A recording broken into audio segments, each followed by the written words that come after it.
Points before you get started.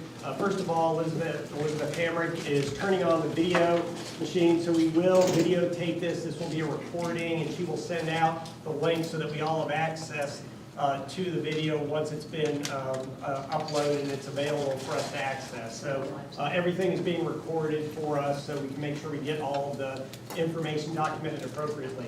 Everybody has a handout on their table, except I know we had a couple overachievers who brought their own handouts, so they got it in advance, so thank you for letting me know that. I appreciate that. But everything in your handout was already emailed out on Friday, so you're not going to see anything new based on what your handout, what you see in the handout. But just kind of walk through what is in your handout. The first page is the agenda. On the back of the agenda is going to be the attendee list as of Friday. And then you're going to see a series of PowerPoint slides.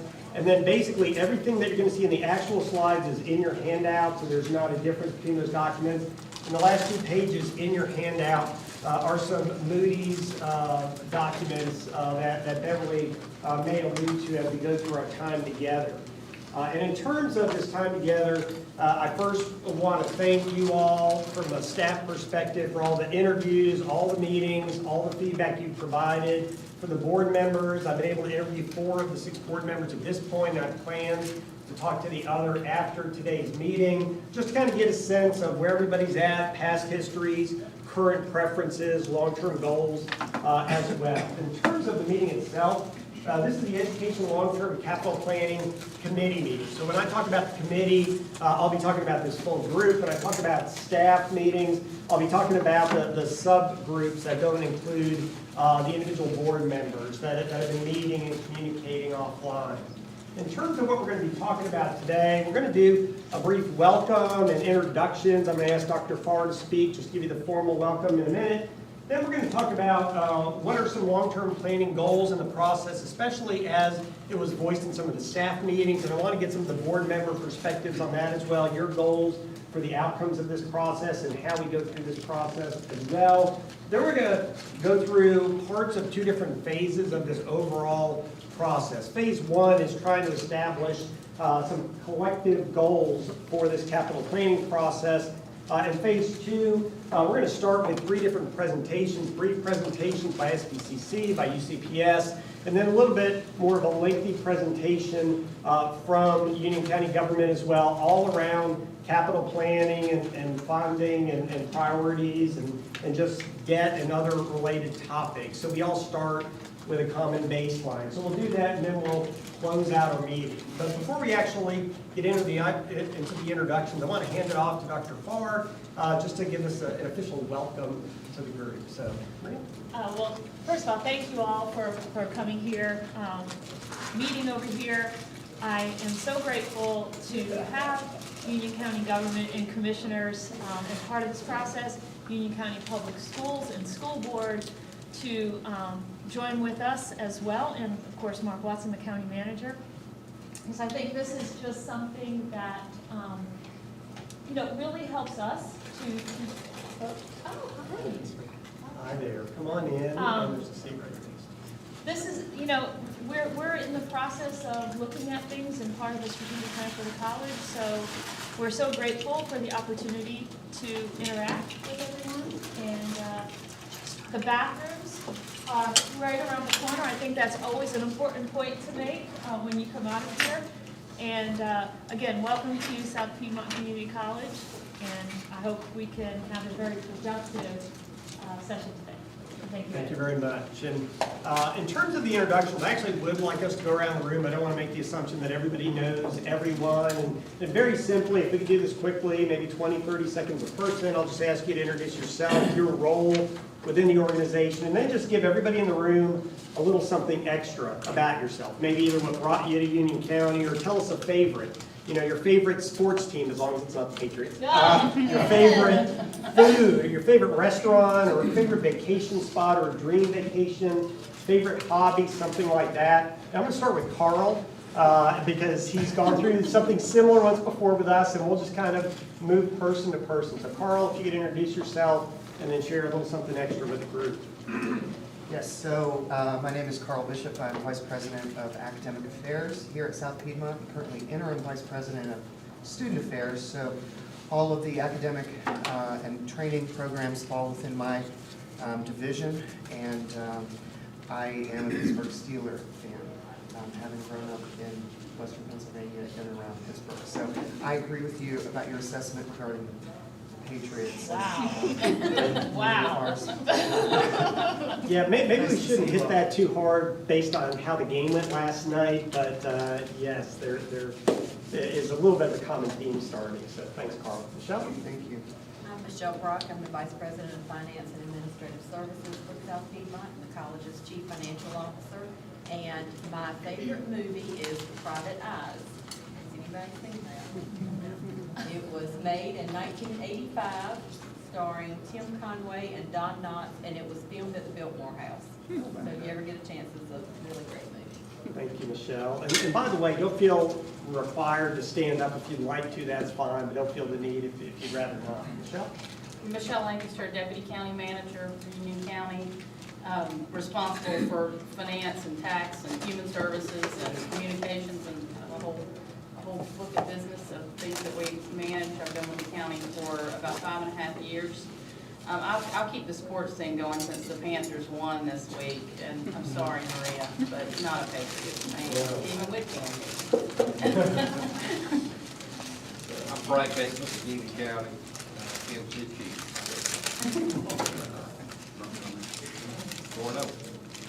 I'm Mike Lutz, I'm the president of South Market for Nature and Health, oversee 6 counties, including Union County. I'm a board member of SPCC, and I have a junior at Wennington High School, Lindsay, as well, so different perspectives. As far as my favorite team, Carl, all your projects got lower on the prioritization That's list. exactly. Because I'm a Cleveland Browns fan. I respect that because you have to be a true fan. Exactly. I'm not a front runner like Frank. So. All right, thank you, Mr. Lutz. Beverly Lyles, I'm with Union County, Finance Director. I was brought to Union County by my parents on the day that I was born here, so I've been here my entire life. I do not have a favorite football team. I enjoy the outdoors greatly though. And I do have 2 children at Parkwood High School. One is a senior and one's a freshman.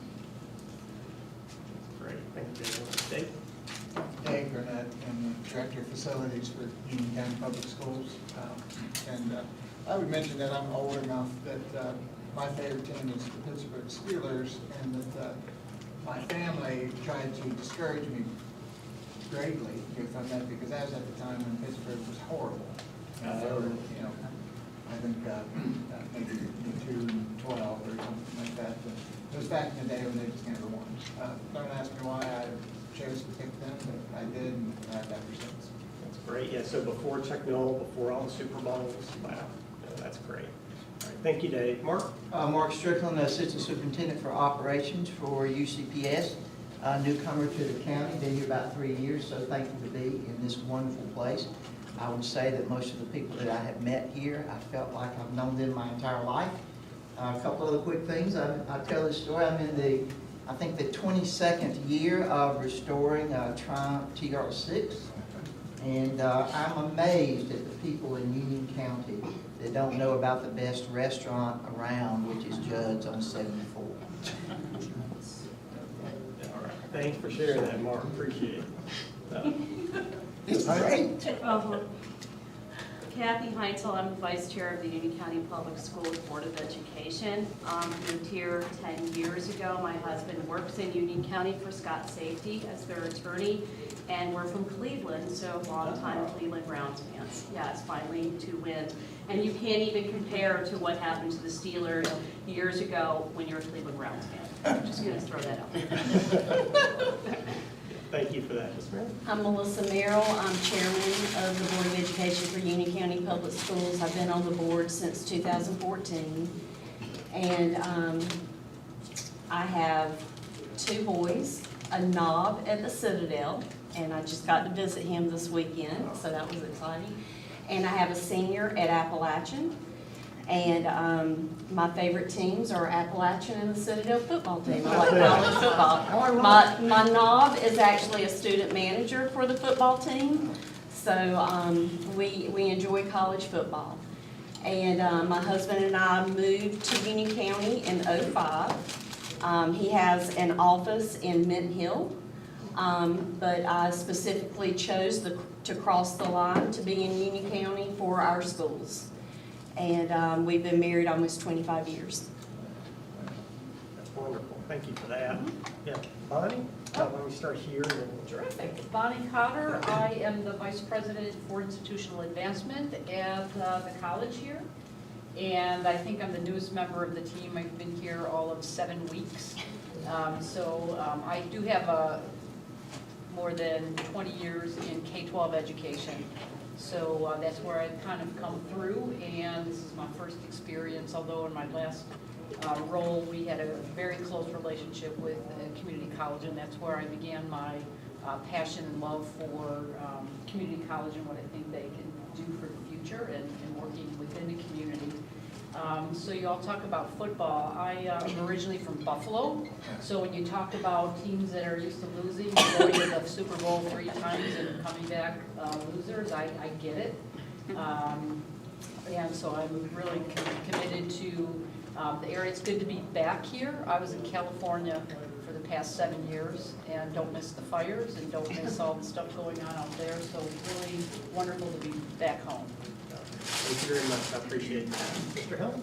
I'm Richard Helms. I've had the pleasure of being one of your commissioners since for the past almost 8 years. I'm a native of Union County, started out up in Indian Trail. I don't have an NFL team. I support the American veterans, which I want to thank South Piedmont for their support of veterans and their support of the veterans coffee we have here. So with the current stats with the NFL, I'm not a big fan right now. All right, thank you for sharing that. Yeah, and we were talking before the meeting, I guess, you know, Elizabeth mentioned there's 100 veterans that came to these meals prior to the pandemic. And That's true, and South Piedmont's always been gracious enough to support this, feed the veterans. The veterans and their wives come. It's an exchange. Our local Veterans Administration participates, and we provide information for them and a place that they can get together, and some of them just need to talk. that's great. Thank you. Dr. Park? You know, I share the love of our veterans, and I miss them terribly because, you know, I was used to seeing them every month. And you really, really connect because that is such an incredibly humble and grateful group. And every time they thank us, and Commissioner Helms is a veteran himself, for what we do, it always blows my mind because I think in comparison, they're thanking us for a simple meal versus having them put their lives on the line for the very lives that we live here. So I thank you for that because he comes very often to that.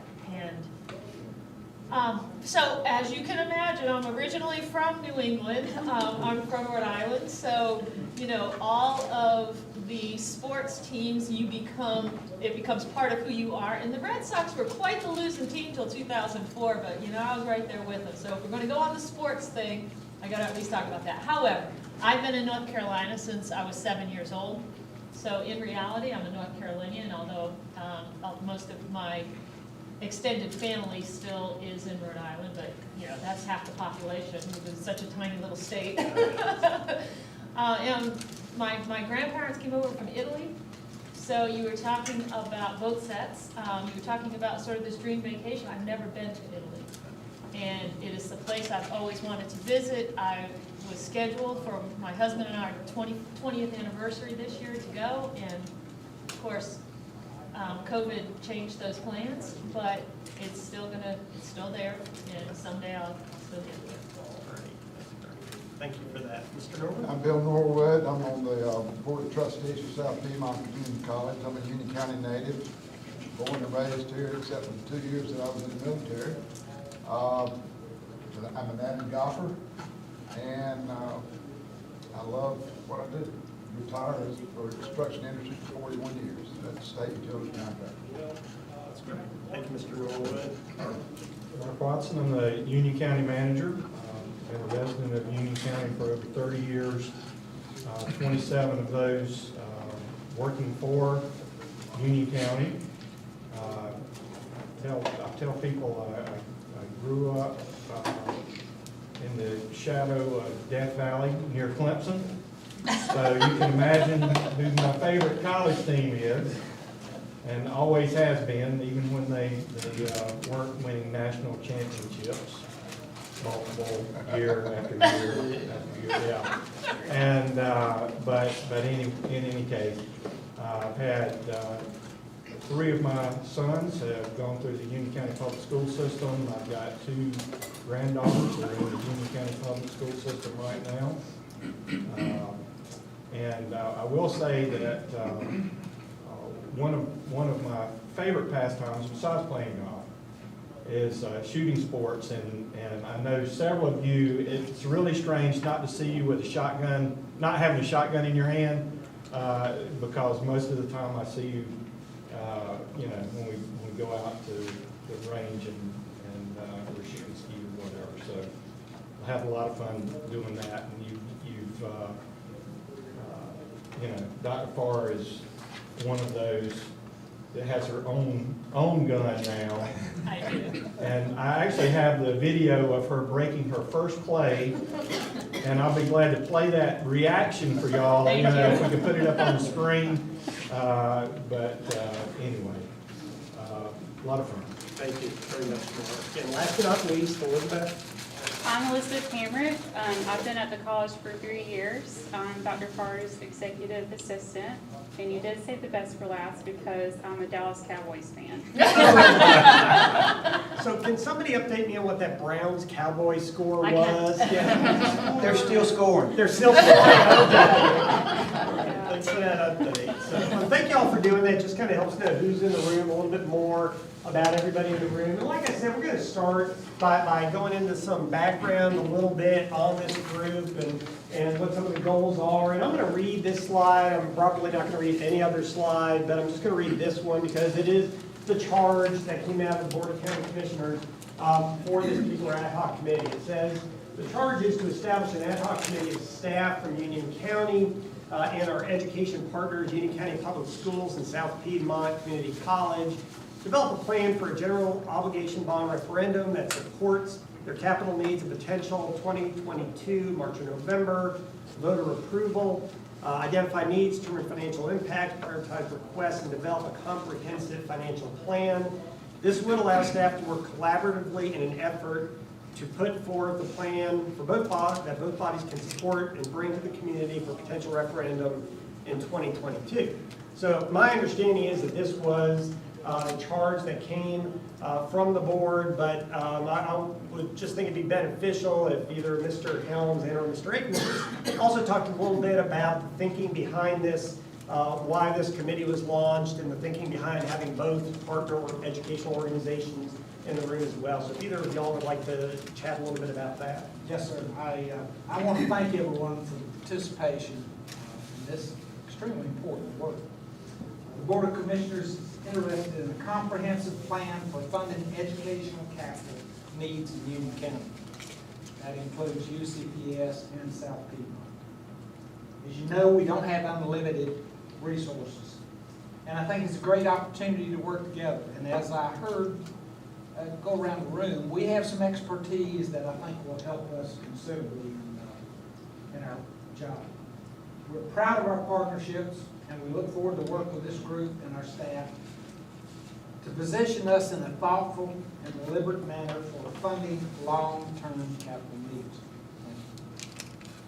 Mr. Aikman, is there anything you'd like to add to I that? think he summed it up well. Okay. And just to clarify, when you say long-term capital needs, I know there's a lot of references to 2022, but the idea of this group is a long-term, longer beyond 2022 plan that you're looking for coming out of this group. I think planning for the future is extremely important, and not to consider out years as well would be negligent. And any thoughts in terms of, I know we have all the different organizations from the educational industry in the room, any thoughts about what you all are looking for by having those different parties together at the same time. I can tell you from my standpoint, I think several, going through your presentation, the word needs keeps coming out. And so I think we need to develop requirements based on the needs, because every time we go for a bond, it reaches in mine and your pocket to pay for that bond. So we need to be thoughtful, we need to be considerate of all aspects of education in Union County. Before we move on from the charge and what the board is looking for through this committee, and we'll get into details about the specific types of information that need to be delivered through this process. Are there any questions for the group or from the group, either for our commissioners or just any general questions about the why behind getting these folks together as a part of this process? Any other questions at this point? Okay.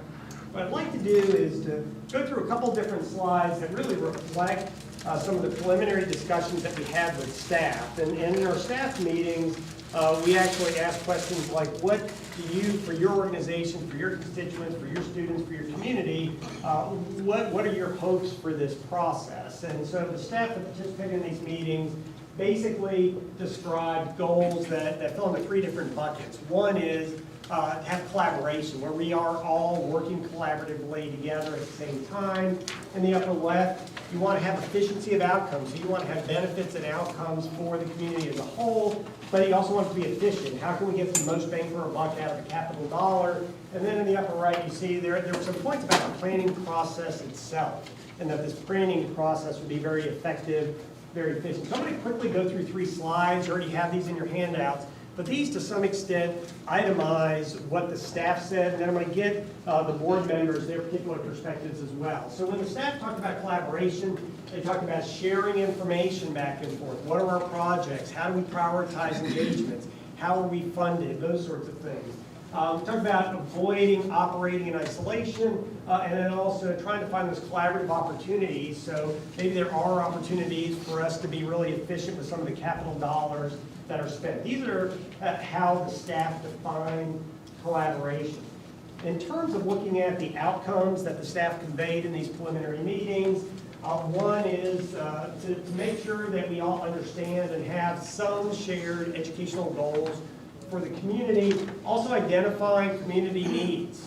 What information is out there that conveys the needs of the community, make sure that, again, we're sharing that information, linking those community needs to the programmatic and capital types of solutions that you all provide to address those capital needs, ensure the capital funding addresses the education needs, the technology needs, and then finally, again, making sure that that capital dollar goes for the biggest benefit for all. So this is what the hope was. We are addressing needs, again, being efficient with the dollars, but also making sure that we are, as a group, identifying those common collective goals between the different educational organizations. And finally, for this process that we're going through, specifically, make it a process that we can feel good about in the end, where this group stays focused, and we also focus on the goals. So it's thinking about future. What is that future focus that we all have? What is that collective goal that we all have down the road? Let's identify that and let's stay focused on that. Having a long-term capital plan that is fiscally sustainable into the future as well. Making sure that even though we have that longer-term plan, part of that plan is identifying, okay, what is going to be funded and spent this year, next year, the following year, and having that level of detail within the full plan, and then identifying ways beyond the 2020 bond that could fund the capital projects to address the educational needs of the community. So really looking long-term, what are all those funding options for the capital needs of the community for the long term. So these were different goals conveyed by staff in the preliminary meetings and online discussions that we had. But from the board members in particular, I'm curious if you have any additional just individual goals. We'll talk about some collective goals a little bit later on, but any other goals that pop to mind, either about how this process goes or the outcomes you're hoping to achieve, or just working together, what goals you have for collaboration. Any additional goals come to mind? anything beyond what the staff? The big goal, I'd be very curious to see the funding strategies behind the constraints put on Union County versus the needs that both entities have, the college and the school system. They're both very important, but it's how the funding will affect the citizens of Union County as well. We've got dual responsibilities here, and I think that's very, very important. So where is that balance between meeting all the needs of the community and what type, having an understanding of what the financial constraints are on Union County as well? Okay. Other thoughts? Things come to mind. Mr. Lutz, any additional goals beyond what we've talked about so far the staff have shared? Yeah, obviously, I think we each have perspectives for our respective organization that we're representing, but how can we collectively come together to move Union County forward from an educational, long-term planning perspective? So look at it from a county perspective and just not our individual organization. Okay, that's great. Mr. Akins, anything you'd like to add? Any additional goals about the process, the outcomes, anything along those lines that popped to mind? I think there needs to be some longevity to this group right here, whether it's the same individuals or in the future. I think this is going to be an ongoing, long-term project that we probably need to not just have this meeting and come up with a plan and then quit. I think educational needs change constantly, funding changes, and it needs to be something that goes long into the future, I believe. So some flexibility, some continuation, some sustaining of what this group does down the road, make sure there's some flexibility as long-term environmental changes or needs change, that the plan can be tweaked going on. That's great. Ms. Heintel, anything pop to mind? Okay. Mr. Helms? I think we're in a very unusual situation right now with this, in the middle of this pandemic. It has the potential of changing how we do education in the future. It can change the capital needs because of structure, and I think that's going to take some evaluation, and I think Commissioner Akins is absolutely correct. This is not a one-time thing. I think it's something we need to continue to ensure that we do have the best utilization of resources of Union County. Ms. Merrill, anything pop to mind in terms of additional goals you have for the process, the outcomes, collaboration, those sorts of things? Okay. And by the way, if I ever call on you all and you don't have anything to share, you can feel free to say pass, just to say I pass to Mark or something like that. We don't want to do that. Just feel free to do that. We just want to make sure that everybody has a voice, has the opportunity to share. If y'all would like to share, it's good for our time together. In terms of this process, since everybody's going to be working together on and off over the next few months, I want to start out just by seeing if there's a desire, in particular from the board members, to have any particular ground rules that govern discussion or how you all work together.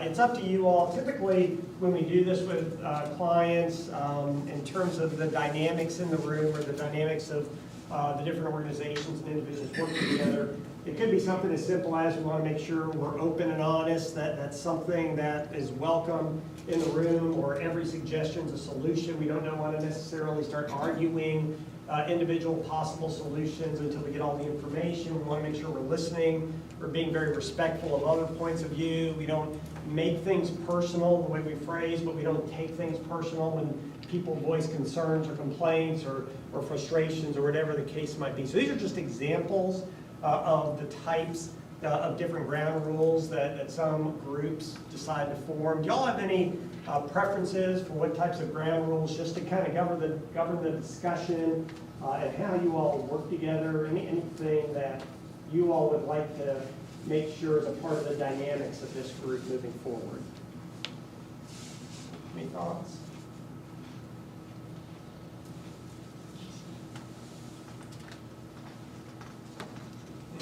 Are these ground rules, just even though they're examples, would they apply to what y'all are hoping for in terms of the dynamic? Yes. Yes? Okay. And Mr. Norwood? do these represent kind of certain aspects of the environment you would like to see? Sure. Ms. Merrill, do these reflect well? And Ms. Heinzel, any changes, additions that you'd like to see emphasized or added to the list? Okay. Mr. Akmus, any thoughts? Okay. All right, we'll just essentially go with this list for now in terms of what we'll just reiterate at the start of the meetings, just to make sure we're addressing things in the manner that you would prefer.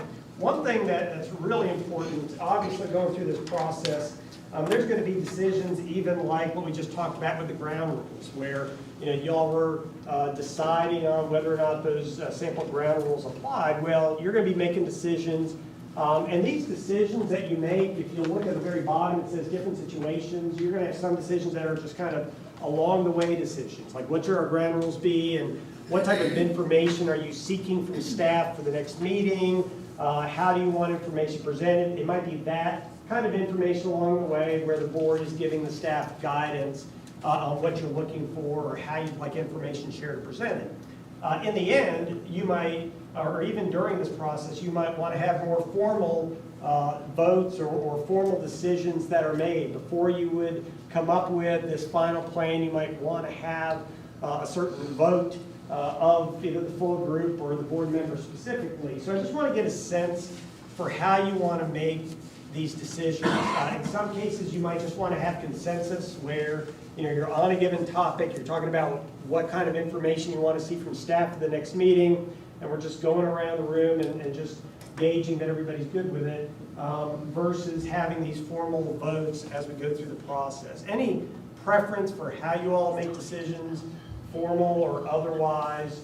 We'll start with just as you go through this process, making these interim decisions, giving staff guidance.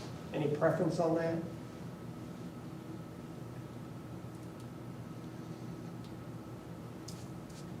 Mr. Akmus, just in terms of these types of interim decisions going through, if we were to say this is the kind of information that you expect to see from staff for the next meeting, if we were to ask these three core questions that are consensus-driven questions, which is, have I been heard from everyone? Have I heard others? Will I support this decision? Will I support the decision to seek this information from staff for the next meeting?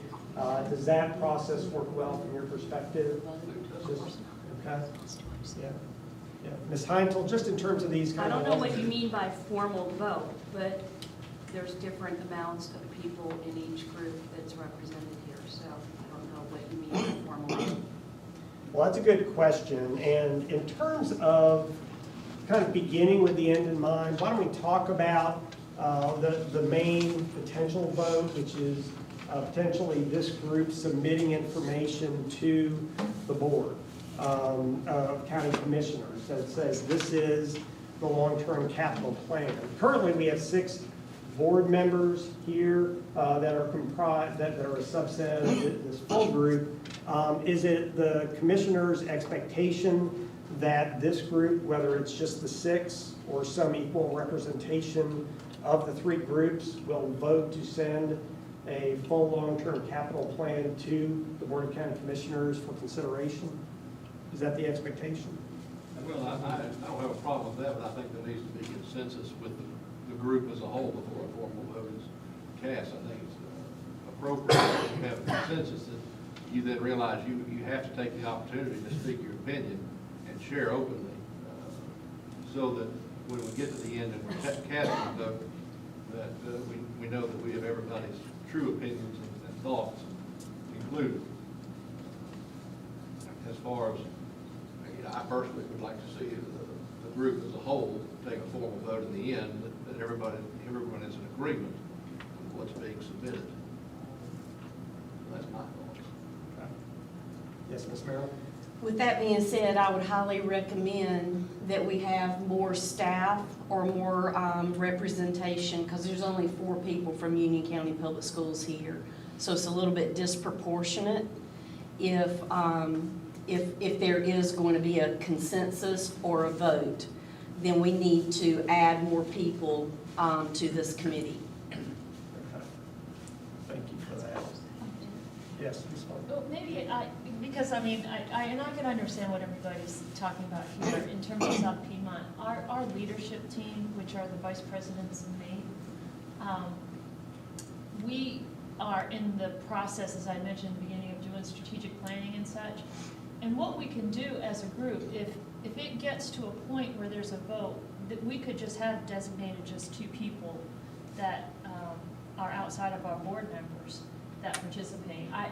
The reason they are included here is that really is the only team we have that looks at capital planning, and they each bring a level of expertise that one doesn't necessarily have the ability to speak as thoroughly towards something. So for instance, Michelle's our CFO, so that presentation will be from Michelle. And most of our projects have to do with instruction, and therefore we have Carl. And if we're looking at alternative ways of funding that have to do with, alternative dollars, then Bonnie is here in terms of looking at that. But I recognize that, and I think that we could easily make it to where there is equal numbers of voting. A lot of this is information, and they're here to be able to provide answers to questions perhaps that I may not be able to answer in full. So so I wanted to go ahead and explain that because I understand what you're thinking along those lines. So if that helps. Yeah, yes, Ms. Merrill? So with that being said, then we should maybe perhaps add our CFO and our facilities staff. Because we do have a facilities committee and facilities staff, and we could certainly balance your team with our team and invite those members to the table. I don't know that I have an answer for it. I mean, because we don't have committees, so this is it. No, but the positions you just named, we have those, but they're not here today. Yeah, I think, and this might be, Michelle, did you want to? I don't think since the county engaged Ed and started a lot of this process, I don't think we ever had any expectation actually that staff would be participating in the decision-making, except for from a staff support perspective.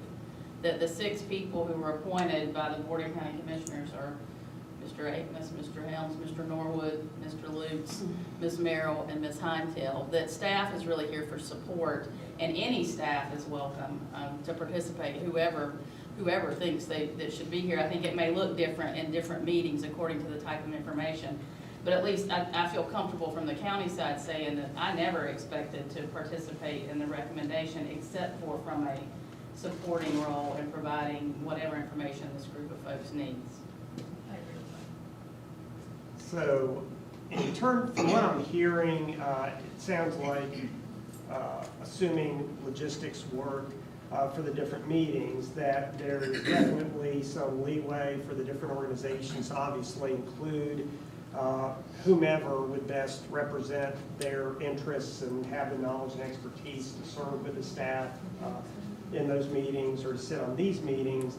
The question I'm hearing is who should actually participate in the formal vote of whatever that final plan is and submittal to the Board of County Commissioners. And from what I'm hearing as far as that goes, we have a couple options where it could be purely board members, or I think Dr. Farr was alluding to maybe board members plus 2 representatives of each group, or maybe not.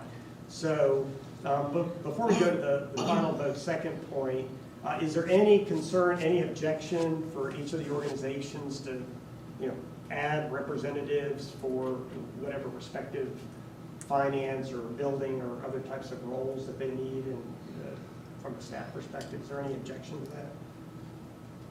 Okay. Yes, sir. I think if you look at the way we do business anyway, I can speak for the commissioners. And I don't think Frank and I make a particular vote without the input of our staff to ensure the data that we have is accurate. And I think we could work out a process where the representative staff from each organization can give input to the representatives, and we can come up with a vote where everybody has a voice, I think it's important to listen to our staff. So what I'm hearing is the consensus, to a large extent, is everybody in the room, the staff, that the board members and the leadership of the three organizations feel best represent their interest in whatever area of expertise need to be represented. But the actual formal vote would be among the 6 board members. Is that what I'm hearing from folks in the room? Okay. And I'm just going to go around just to make sure that that's good with the board members in particular. So I'll start with you, Mr. Helms, and just kind of go clockwise. But if the final vote to submit this plan is just the 6 board members voting, is that good from your perspective? And With input from our. yeah, with input.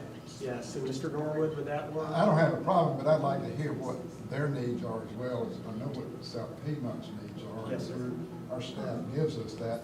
I don't know that I have the opportunity to find out the needs from the school board with Union County Public Schools, so I need to know what their needs are. So I don't know how we're going to, is that going to come together at this meeting and Yeah, one item and another item? Yeah, we're actually going to talk about how you want to see the information shortly.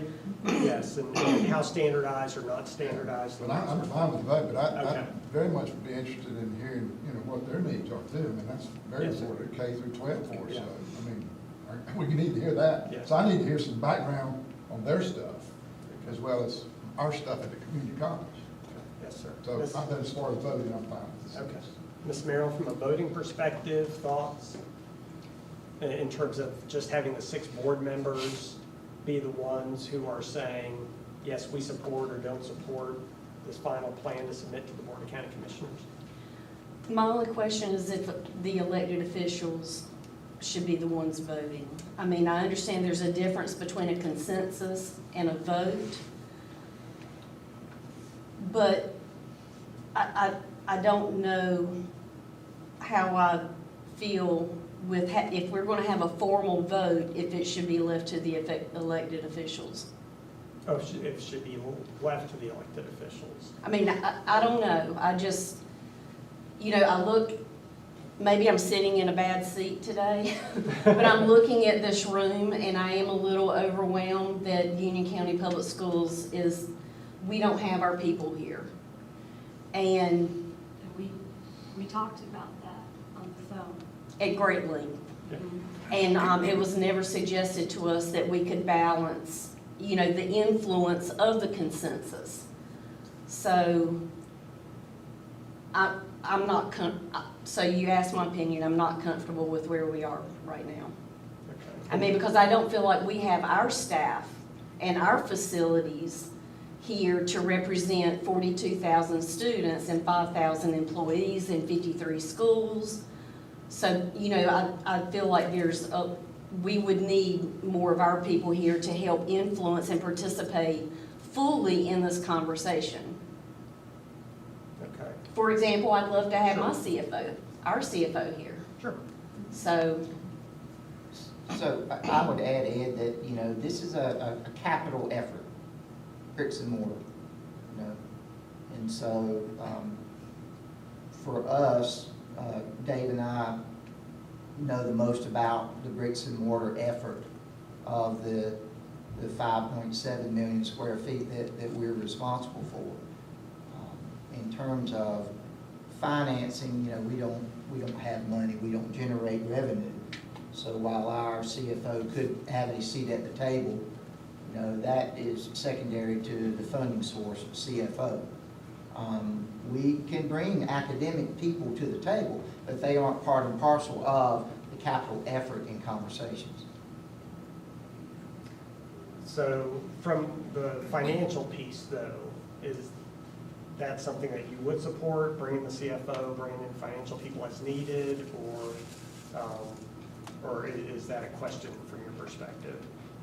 What I'm saying is our CFO doesn't have we don't generate any funding on our own. Okay. We spend what we get. So on our end, it's a matter of moving money around and making sure that it's in appropriate accounts. We're not generating bonds or anything like that. On the academic side, we have lots of people that we could bring. But again, this isn't, I don't perceive a an academic endeavor. It's about capital discussions. Well, what I might suggest is, I think in terms of the representation of the three different organizations in these meetings, outside of the board members, obviously that's a decision up to those three different respective organizations, as long as when we actually gather, can do so, with appropriate social distancing and that sort of thing. So in terms of who from specific organizations is going to appear at these meetings or appear at the staff meetings, we'll leave that decision. I think it's appropriate to leave that decision to those organizations, and you all can have internal discussions within the county government, within SPCC, within UCPS about who you want to bring to the table. In terms of the formal vote, I'm sensing there's not a comfort level yet in determining who should be that core group that executes that vote, and maybe after these discussions about level of staff involvement and who would be involved is to the point where all three groups are comfortable with it, what we could do is defer that decision till the next meeting. We won't be conducting the formal vote in the next meeting anyway, but that would give the three different organizations time to just make sure they're comfortable with who's in the room representing their area, and then we can come back in our next committee meeting and then make that decision about how that voting structure is going to take place, whether it is just the 6 board members or some subset or some other number of people. How does that sound for everybody in terms of the next step, allowing the three organizations to kind of take another look at their staff composition, make sure it's what they would prefer it to be, and then at the next meeting we'll decide on the voting structure. Is that good with everybody? Ms. Heintel, did you have a... We're just adding people to add people. I don't understand this conversation. I'm going to be totally honest. I understand you're the debt. You understand the debt of the county and how it works with the rating agencies. I get all that, but having our CFO here would just be having an additional person here, because we get money from the county, the federal government, the state government, and the county. And the county is what gives us the capital to take care of our 53 schools. So having our CFO here, yeah, we could have her come here. I'm not really sure what the purpose of. We could have our academic people here. I'm not really sure what the purpose of that is. And I'm not saying anything about SPCC. I'm saying it from our perspective, is that we've had the internal conversations about what we want from a capital perspective. And I think that everybody on the UCPS team is of one thing, but we're just worried to be outnumbered. Is that a way of saying it? I don't know what to say. Well, and the influence for the consensus. Yes, yeah. Okay, why don't we go to Carl? Yes, so I think that if I were the 6 people making a decision or a recommendation to the county commission, I would want to have all of the relevant voices in the conversation. And I think if that means broadening the scope of the discussion, that would lead to the best outcomes in your recommendations to the county commission. And so I would like to address, as the academic affairs vice president and chief academic officer from the college, the issue of the academic discussion as part of this conversation. And while we are addressing capital needs, they're for a purpose. So as we build buildings, they're for a purpose. And I think we have to keep in sight the goals that you had on several slides back that we previously discussed, which would be to look at ways we collaborate, ways we can come together to create an environment in Union County that fosters economic development, one where companies want to locate here because the regulatory environment is appropriate for it, the educational pipeline is there for their future workforce, and I think you can't separate the academic programs we would deliver in any capital improvement project or any capital investment from the walls and the bricks and the mortar, because I think the purpose is a long-term investment in the county. That's not just a building, it's what happens in the building, and it's the value it produces for the community. So if I'm trusting as a taxpayer my dollars being used to benefit the future of Union County, and meeting all of our needs. So, I mean, I would think we need to hear from the people who are ultimately making a recommendation. And it seems to me, again, to go back to where I started, that you would want the broadest views possible, and that means the most relevant and complete voices in the conversation. I don't think there's any effort on our part to try to overwhelm the voice from Union County Public Schools. I think if we are going into this discussion with that mindset, we've got it all wrong. It should be how we come together, what we can do together in better ways than we can do anything apart and individual. So I think bring the people to the table who need to be part of the conversation, so the people who are going back to our elected officials asking for money are doing it with the best information they can possibly have. And I believe we have a lot of people. I think we do have the right people at the table because we talk about it. We have a facilities committee that talks about this all the time, and the people involved in it is discussing it. We will bring them here. And just to clarify one point, thank you for that. I mean, I agree with Mrs. Merrill that we should have the same amount of people here. Okay, that was my question. And is that fine from everybody's perspective, I guess, especially with Union County Schools, public schools, and SBCC, if for these committee meetings we have equal representation in terms of numbers, you know, as much as possible, at least plan for that? Is that fine from your perspective? Yeah, I think, so, you know, as I'm listening to the conversation, I think it is really important at this point to think about the fact that today, to me, was more of a learning experience.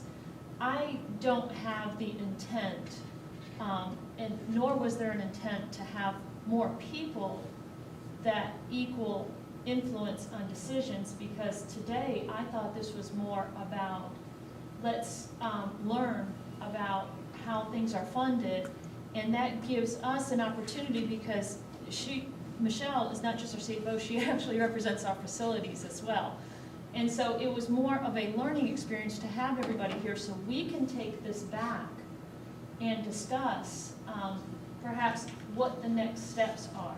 So whatever happens, I don't want to have the concept of, the feeling that the people that are here today, they don't necessarily have to be the same people, depending on what we come out of today with as to what this group will ultimately do as a goal.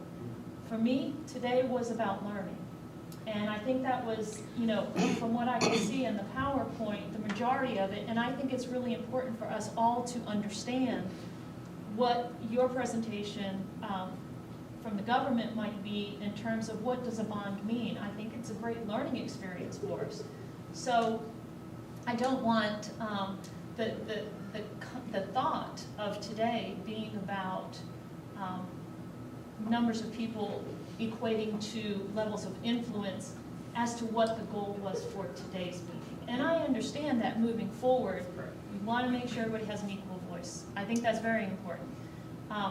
And so I think we're going to get to that, though, when it comes to what does it mean in terms of what are the ultimate outcomes that get presented to the commission. But that was just my thought on all of this. So. Yeah. And I think, yes, Ms. Mayor? I agree with everything you just said, but I don't think this was necessarily only a learning opportunity today.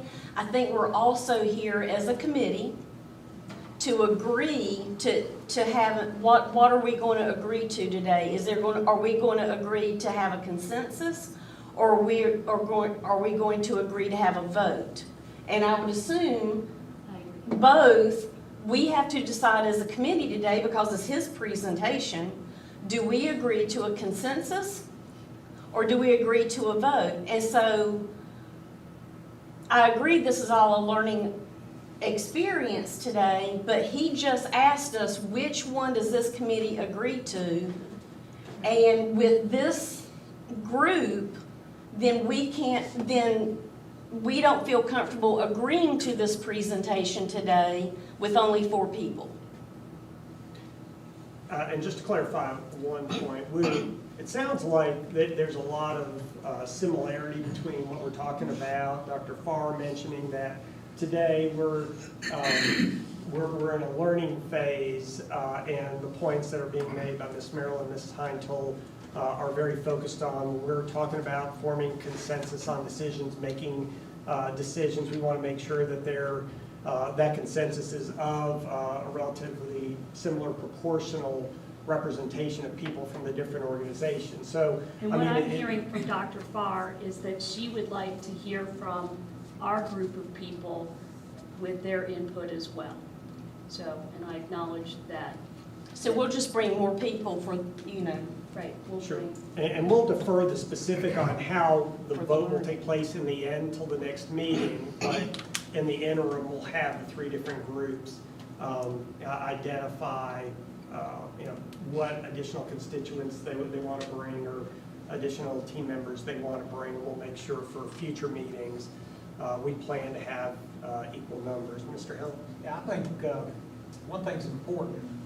As we go through this process, topics are going to change. And so therefore, the expertise to support making the right decision may change as well. So supporting staff coming, it may be a different, I see it as, could be totally a different staff next time because of the subject matter. And so I think that's important. I can tell you that my perspective is nobody's trying to outnumber anyone, number of staff and everything, but I do want to hear your expertise on facilities, and we have expertise in facilities management as well. Ours is not here today. But when we get into the detail, I'd like to hear from both. And we can agree. Yes, sir. No, I was just going to say, I think it's a difference between governance and management, which is something I'll probably harp on throughout the next 3 meetings, because I'm a strong believer in there's a total difference between management and governance. Management is, they're going to know the answers, so while I may ask what's the return on investment on an SPCC project, obviously you don't have a return on investment, but what I am going to ask is, I'm not looking to just say... I think we do. All right. I mean, with 42,000 students, and, and there's 115 school districts in the state, and we're ranked number 3 for academics, and SAT, and EOGs, and EOCs. I think that is a return on Union County investment. Good point. I was talking about financial return on investment. But, what I am going to look at is, from my perspective, I'm just not approving a capital plan. Is it financially sustainable from an operating perspective too? So as we make these investments, how are your operating costs going to increase as well? And can we fund that long term as well? And I think that's where maybe staff can answer some of those questions when getting into detail. Well, what I'm hearing, let me summarize and see if this is accurate from y'all's perspective. We definitely want to have some kind of consensus before any formal vote is taken, so we get a good temperature of the room and we all feel comfortable that we've been heard and we've heard others. We're going to decide the vote structure at the next meeting for that formal final vote that will take place. Third, we want to have the same numbers of staff planned for each meeting. Now, would that include Union County government as well? I mean, that literally all three, or are we just talking about with the 2 educational organizations? Any preference as far as that goes? Michelle, I don't know if you or Mark have any thoughts or... In terms of number of staff? Right, in terms of the total number of staff at the meeting being the same as the number of staff representing UCPS, same as the number of staff. So that's... From my perspective, I mean, we're bringing the staff to answer the questions and provide information. Right, that are appropriate.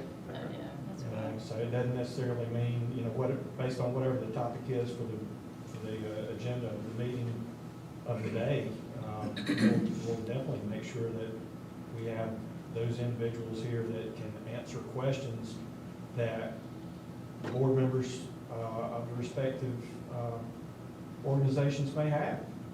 So the numbers of staff would be between the different educational organizations, that would be similar meeting to meeting? Is that... Staff's not here making a decision on capital needs. They're providing the information so that this group can make a recommendation. And we'll talk about the specific voting structure at the next meeting. But the other thing I heard is that we're going to have flexibility in terms of the representation that's at given meetings based on the given agenda. Okay? So I know this is a lot of structural information, but we want to start with having some understanding of structure and make sure that that is amenable to everybody going through the process. So any objections or changes to what we had noted here? Anything at all? Okay. So thank you all for that conversation. I know it's not the easiest thing to discuss, but we just want to make sure if we're going to make decisions at the end, we have that understanding at the beginning of representation, the roles, the numbers, and then have a plan to get the voting structure identified. Let's talk about this process overall. And what you're going to see up here is a flow chart. Essentially, the check marks are going to go through items that we plan to address today. So phase one is us talking about desired outcomes, what's the overall plan, what kind of key guiding principles do you want to have associated with prioritization or staging of projects. Phase two talks about that learning piece that Dr. Farr referenced, where we're doing education with each other about our respective organizations, funding as well. We'll probably address the first half of phase two today. The rest of phase two will deal with future projections, financial obligations based on current projects underway. Then phase three, we get into forecasting, future needs, and what are the capital projects or capital investments and associated operational expenditures to address those future needs. So phase three is very forward-looking, and what are the funding strategies to address those needs. And phase four is putting all that into a plan. What needs to happen? How would it be funded? Over what period of time? So that's what the four-phase flow is. I'm just going to briefly go through the next few slides because it gets into some details. Then I'll ask for feedback from the board members at the end of this. But the idea is this first meeting we're obviously going through logistical points. As it mentions, we are going into phase one. We're going to decide on some collective goals, have some discussion around that. We're also going to talk about each individual organization, funding approaches, et cetera, that we'll touch base on in phase two. The current thinking and talking to staff is within the next 2 months before the end of the calendar year, and a second committee meeting where we will start looking a little bit at what are those future financial projections based on current projects underway. We'll get into phase three, where we actually are looking at future forecasts, future needs as well, and then how does that turn into projects? How does that turn into potential funding strategies? We might touch a little bit on phase four as well. And then we would have a third meeting, potentially wrap up with 3 full committee meetings, and obviously have a lot of between meeting staff work that takes place.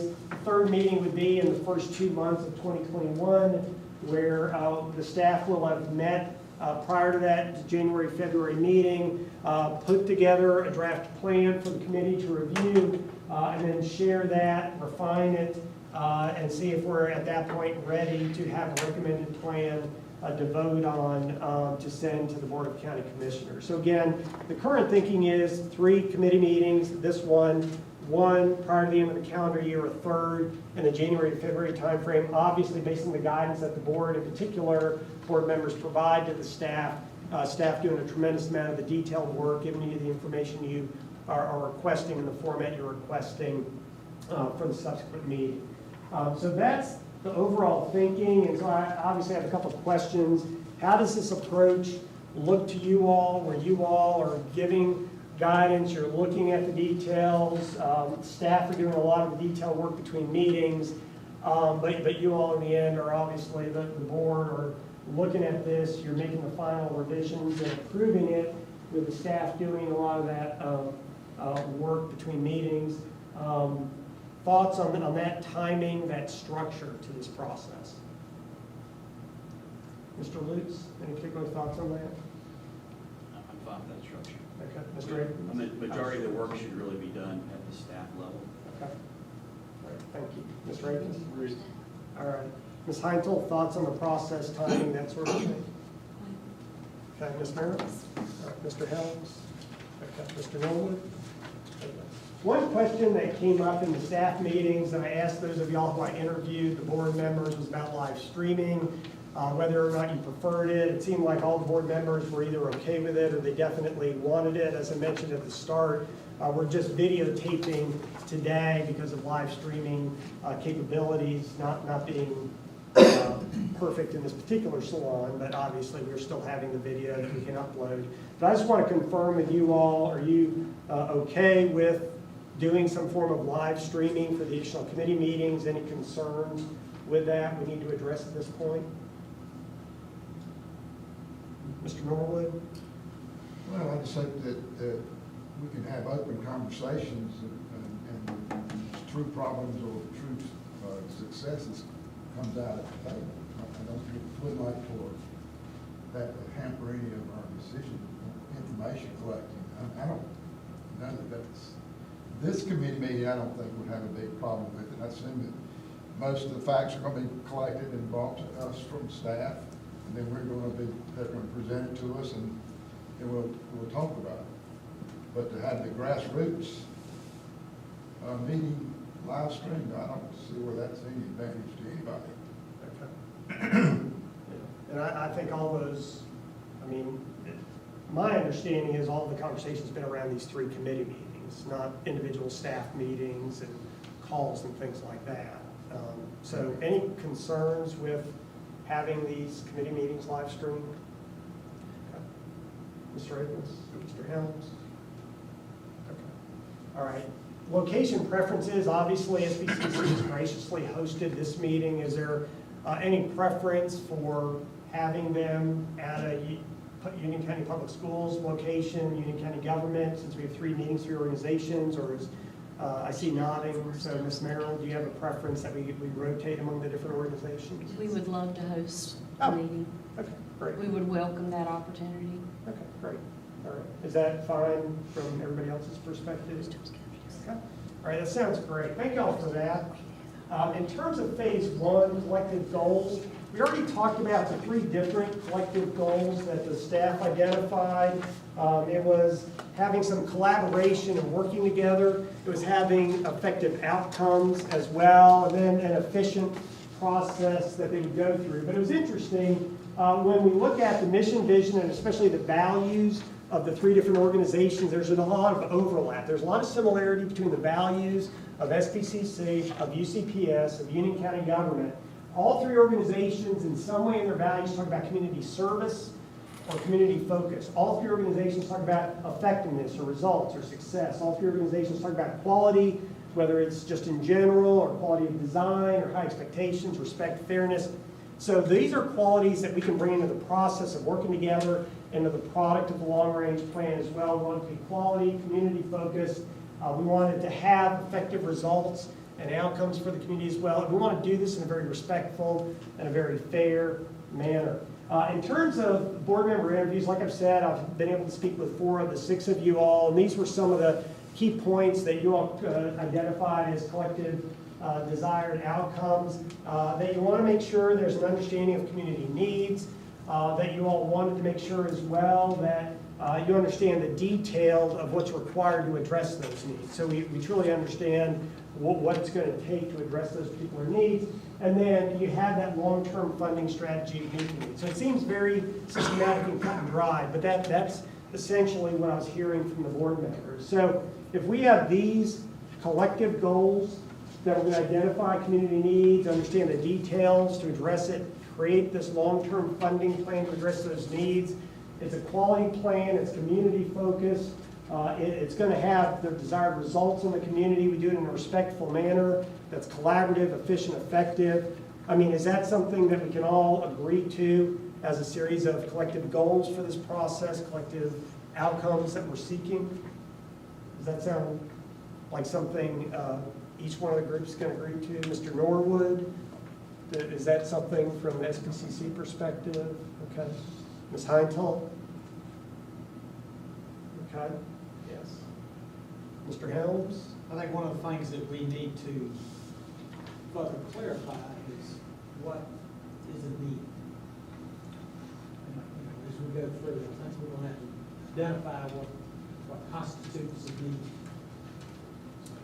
Yeah, and that's a good question. We're actually going to go to a slide in just a minute that'll talk about different criteria the organizations use to prioritize projects, and that kind of ties into needs as well. So that's a good point. Well, why don't we look at this slide that talks about goals for the planning process. Just, again, the feeling that we're going to be collaborative partners, that we'll have a good process, and we'll work in the future as well, have a current communication plan. So one thing I'll work with staff on is, since we're going to these basically every 2 months meetings, make sure that there's just not a lack of communication with the board members in particular during that 2-month period, especially if staff are doing a lot of work. We'll make sure we have a communication plan to keep you abreast of what's going on, what the next steps are, and those sorts of things as well.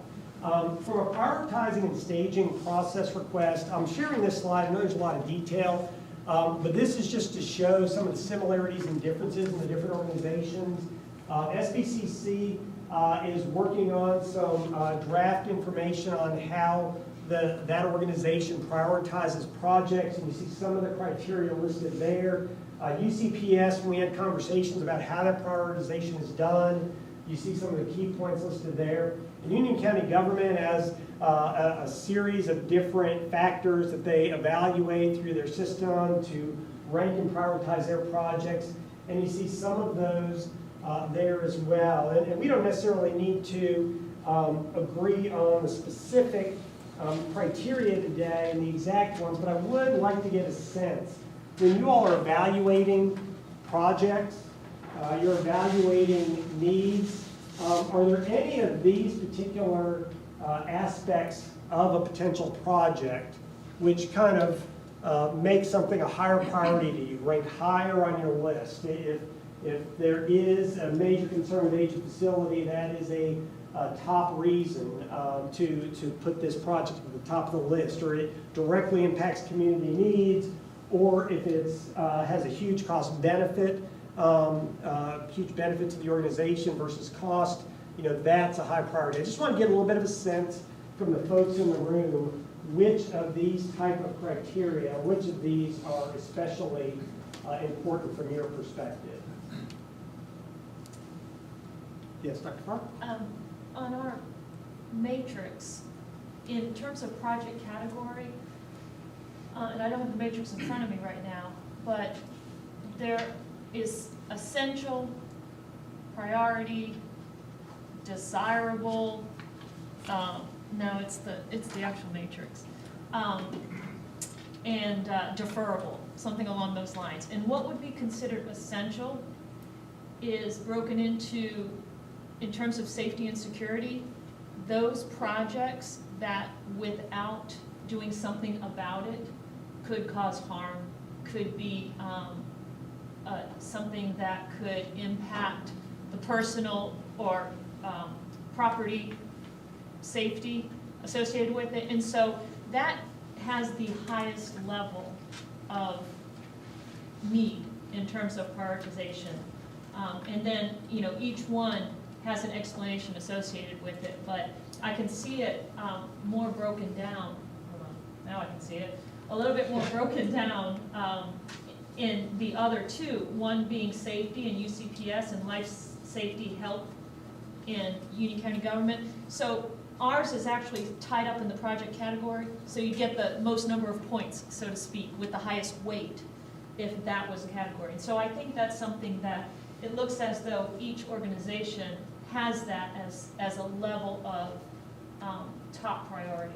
Right, and just to kind of expand on what Dr. Farr said, because I'm looking at the document you provided, there's 5 levels. Essential is the highest project category, deferrable is the lowest.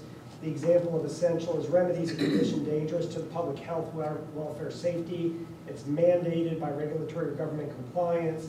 Deferrable is desirable but not essential. So that's kind of, if it's high on that list, then that makes it, a high priority, I guess. That's weighted very heavily compared to the other criteria, correct? Yes, that project category is 20% of the overall weight, and then it goes down from there for the other elements of it. Any others that pop to mind when you want to look at projects and say, depending on community impact or business continuity or safety, these are those that should be weighted a little bit higher than the others? Any thoughts or comments? Mr. Norwood, any particular preference on that? Okay. Mr. Akins? All right, Mr. Lutz?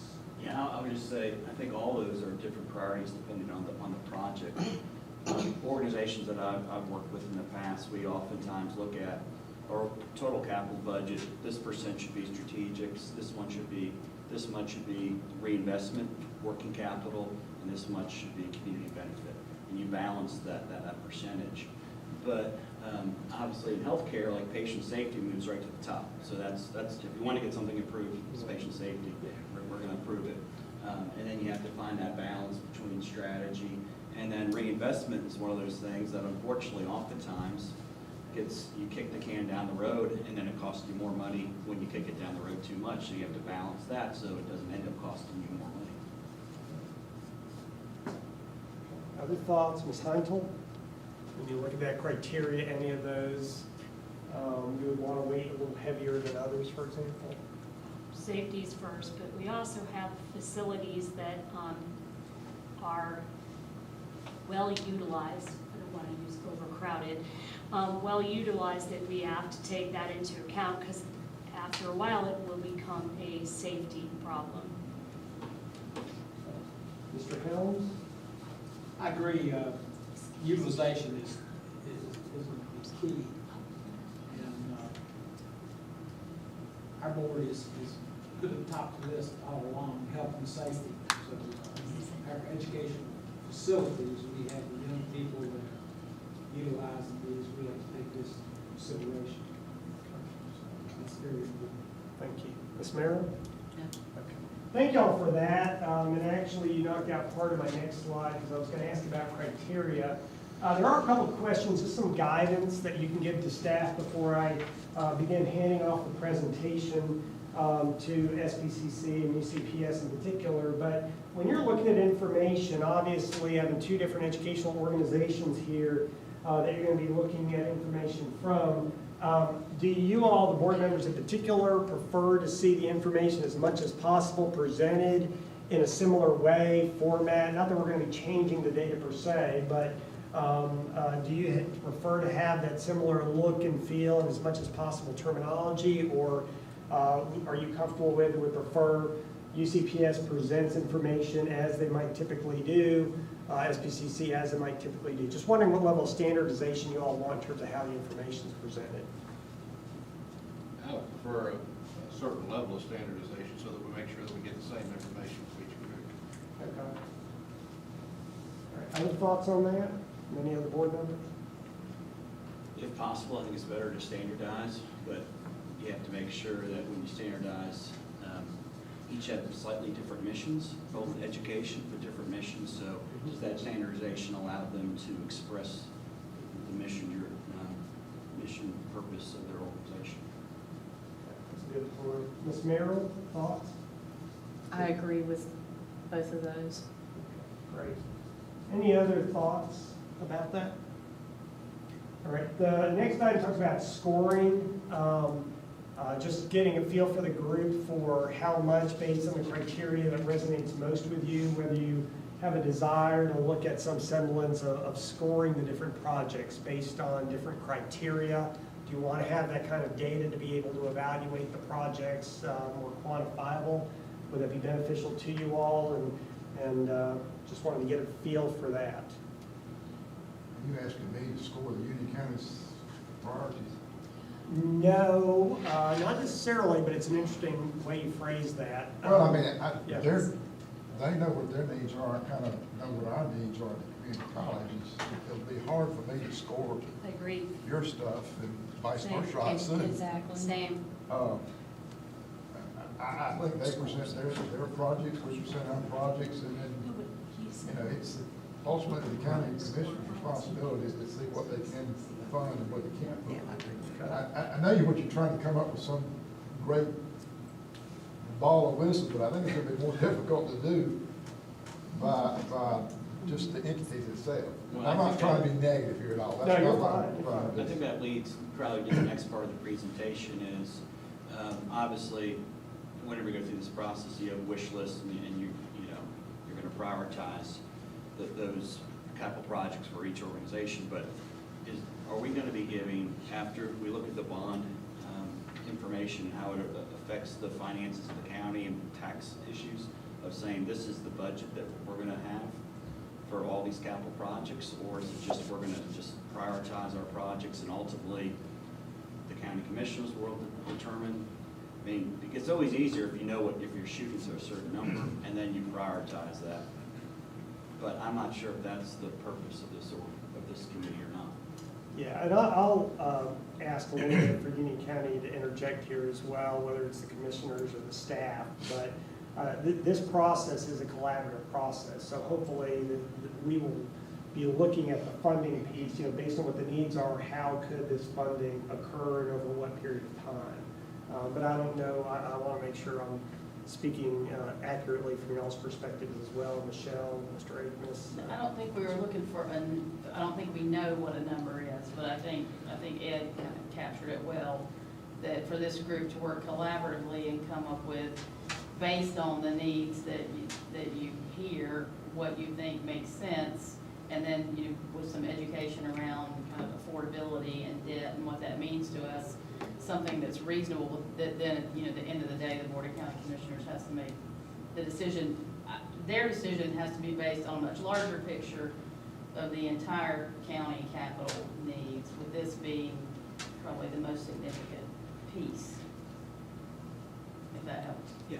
I mean, I would say it always helps if you know what you're moving.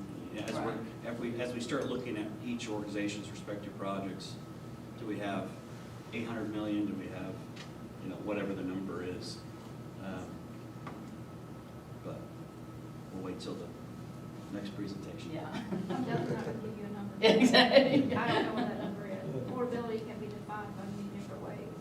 Right. So it's like Michelle said, what is the needs and how do you fund those? We have to come up with strategies to do that, long-term strategies. You know, that's gonna last for the next 20 to 30 years. So when you issue debt, it's not just today, it's how do you pay for it for the next 30 years. And Mr. I Hamrick. think one of the things that's important, we all know there's not one or two projects for either organization. I'd like to understand how individual education entities score the importance of doing that project above another. Some of them may be the same, but I'd like to have the explanation why that's needed. Good. That helps. All right. And then the last point, and I'm a little bit over time, so I apologize, but level of detail, just real briefly, is there any? Can I ask a question on sure, that? yes, ma'am. What, I can't read. what you I'm wrote. sorry, my handwriting's not the best. But we have 53 buildings. Yes. How many buildings do you guys, plus? I mean, every project that we do, you want us to rank it over and explain why we ranked it over other things? I mean, it's a lot of projects. Well, you came out with, I'm asking projects in you the wanted generic. in the first I'm round. asking in the generic. oh, I know, I'm just saying, you came out with the projects in the first round. You know, evidently you thought those were the ones that needed to be done the most urgent. Can I make a suggestion? But you're asking us to explain each and every one of them, and what, you know- I'm just asking what you're asking of us. I'd like to understand the need. I mean, to say a building is old, this building's almost 50 years old. I'm impressed with it. And I've worked in this building almost 50 years. So, you know, what constitutes need? No matter, you know, whether it's South Piedmont or UCPS, because I have to explain taking a bond forward to the citizens on why we need that. We haven't shared any just generic information. How many campuses does SBCC have? What How difference many? does that make? I'm just asking. I would like to know that. That's all. You're talking about just in Union County? No, I'm talking about all I know you're outside of Union County too, so is it? How many buildings do we have? Yeah. We probably have roughly a dozen, A probably dozen. 15 buildings. I know you have 2 campuses here. I was just wondering, it was just a generic question. I'm just asking. Yeah, I think, and I'll go to Beverly in a second. What we're getting at here is a question of level of detail that that you all need, and then in the end, the Board of County Commissioners will need in order to be able to make a decision. Just trying to identify this to give staff some guidance up front. Beverly, is there something? I just wanted to say, as far as level of detail, in the past, we had a lot of detail. We had 300 projects on our books for Union County Public Schools at one time. That's way too much to manage from an accounting perspective. And actually, I think like the detail was paint a room at Parkwood High School. Do we really need that level of detail? So what we have done with our CIP in the past few years is we have different categories that we look at. The major bond projects would be considered major capital needs. All these other projects that are the minutia detail, we group together by type. So if you have safety and security projects at all 53 schools, that should be your top priorities grouped together. We have that. If you have IT needs, where does that rank in your grouping together? And then maybe the details behind that if you want to see all 300 of those projects. So we provide that to you every year. Yes, We have a one-year plan that we come to you every May, and it's broken into those categories. And we did see that. It's not 300 projects, because we put those into It's not anymore, categories. but after the 2013, we did have 300 projects Wait, separated now, we're going back to 2013, because I wasn't even on the board in No, but I'm just saying, 2013. when you get to that level of detail, it's too much to manage and make decisions on. So you're Now saying the we're level of together. detail you got back in 2013 was too much detail? We actually gave it to the board that way, and they adopted 300 projects. I'm saying, I don't know Okay, that you. so can let's make talk your about decisions today, on- 2020. How was the information you received in 2020? Yes, it was by groups, and they do prioritize by groups already. They're submitting that to us, but I don't know. But the that board is not doesn't seeing see level that of in their detail. decision-making. I think that's his point. That's what yeah. Okay, because I know we have like ADA categories, mechanical, That's what you're providing in terms of how we're financing things on an Right. annual, ongoing basis. I mean, those are important, but I think, well, I know what we're here to talk about is long-term future capital. Right. I think what Commissioner Helms has gotten accustomed to seeing from the county over the last couple of years is and Ed has seen it, so it's a point system. I mean, and they can be equal, but there are points attributed to projects so that you have some mechanism, because there's never enough money for the amount of projects that we have, so where do we draw the line? And so I think that's what we've gotten the board in more of a habit of seeing that in terms of, and I think SBCC may be working towards something where they're providing some ranking mechanism. So But Michelle, providing for capital decision-making versus providing for what finance has to see in terms of how our payments are structured are, while they're similar, they're not used for the same purpose. we absolutely have that detail, and I thought we gave it to you, because we have a 5-year plan, the 1-year budget, we have that ongoing facilities, and it's very detailed. But it wasn't provided, so, I mean, let's look at the list that you gave for the bond ask. That was not in that kind of detail. Because we didn't have the money to hire an architect So to what give level would you. you wanted to have seen at that high 50,000-foot level? I mean, it was the project as a concept. I think that's the Yeah, the question right now, what they want to see. Yeah, and that's the overall question. We want to understand, like, does Union County Public Schools and SPCC, am I hearing that what would benefit Union County government is to understand the projects, categorized, have a project description, and then whatever that decision-making criteria is for a given project, this is how it matches up. This is how project X matches up in terms of if the criteria is safety, or if the criteria is utilization, addressing utilization or capacity issues, or if it's age of facility or age of equipment, that for each individual project it says for this 8 criteria, it strongly addresses these 3, it kind of scores lower on these 2, et cetera. Is that kind of what I'm hearing, Michelle? Okay. Well, particularly, I think, thinking long-term, it's, what does the whole, you've got whatever, 53 schools, right? So, I mean, you've got more facilities than that. But what does that look like on the long term? Because you've got needs Well, across that's why all of those we over time. That's why we have the 5-year to let you see what we're projecting, over 5 years. So I just want to say, the reason, because we worked with you for 18 to 24 months 2 years ago to start letting you know what our facilities needs were, because you asked us to put together a plan. So for at least the last 18 to 20 months, that's what all of our joint meetings were doing, and we provided those 10-year plans to you. But when we brought that bond to you a few months ago, we had been in discussions about this for at least 18 months, and you didn't ask for that detail, but I just want to say, if we're coming out of this committee and you want detail, then we would need $2 million to work with an architect to give you that information. But we would have to come to you to ask for that money, because we don't have the money to get that level of detail you were asking for unless we spent it.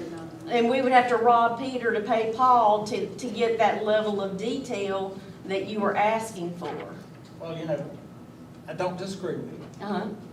Because one of the things the county, I'm accustomed to in the county, correct me if I'm wrong, Frank, we have our construction department, Mr. Boyd, and that group.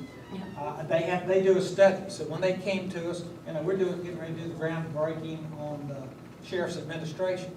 Well, there was money spent to get ready and know what the requirements are, what it's going to cost, what it's going to take. Is that not correct, Frank? And I understand that maybe that's the process we need to work with y'all to provide the funds to give a good estimate, because I give you an example. I asked about the $81 million for Forest Hill. Yeah, we knew you wanted to do something with Forest. Because we had talked about it for 2 years, yes. And I asked the question, $81 million, how'd you get that? Well, that's kind of what high schools are costing nowadays.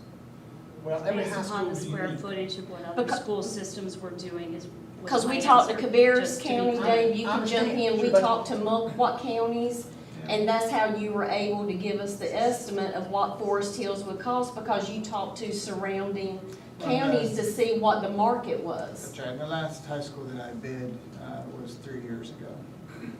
And so I know how much it And costs. I'm just saying, let's do our homework up front on the project you want and make a good conscious decision. And that's It why may we be had more 2 than joint 80 meetings, But we did. and we talked about that. Yeah, it may be more than 81 million that you need. I'd rather know it up front with bond than have to make up money after.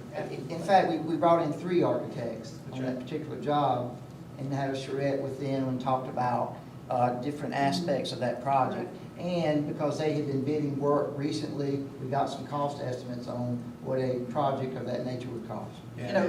And when we had those joint meetings with you, you didn't ask for that, and they were there and could have answered those questions for you. And 81 million is only a portion of 129.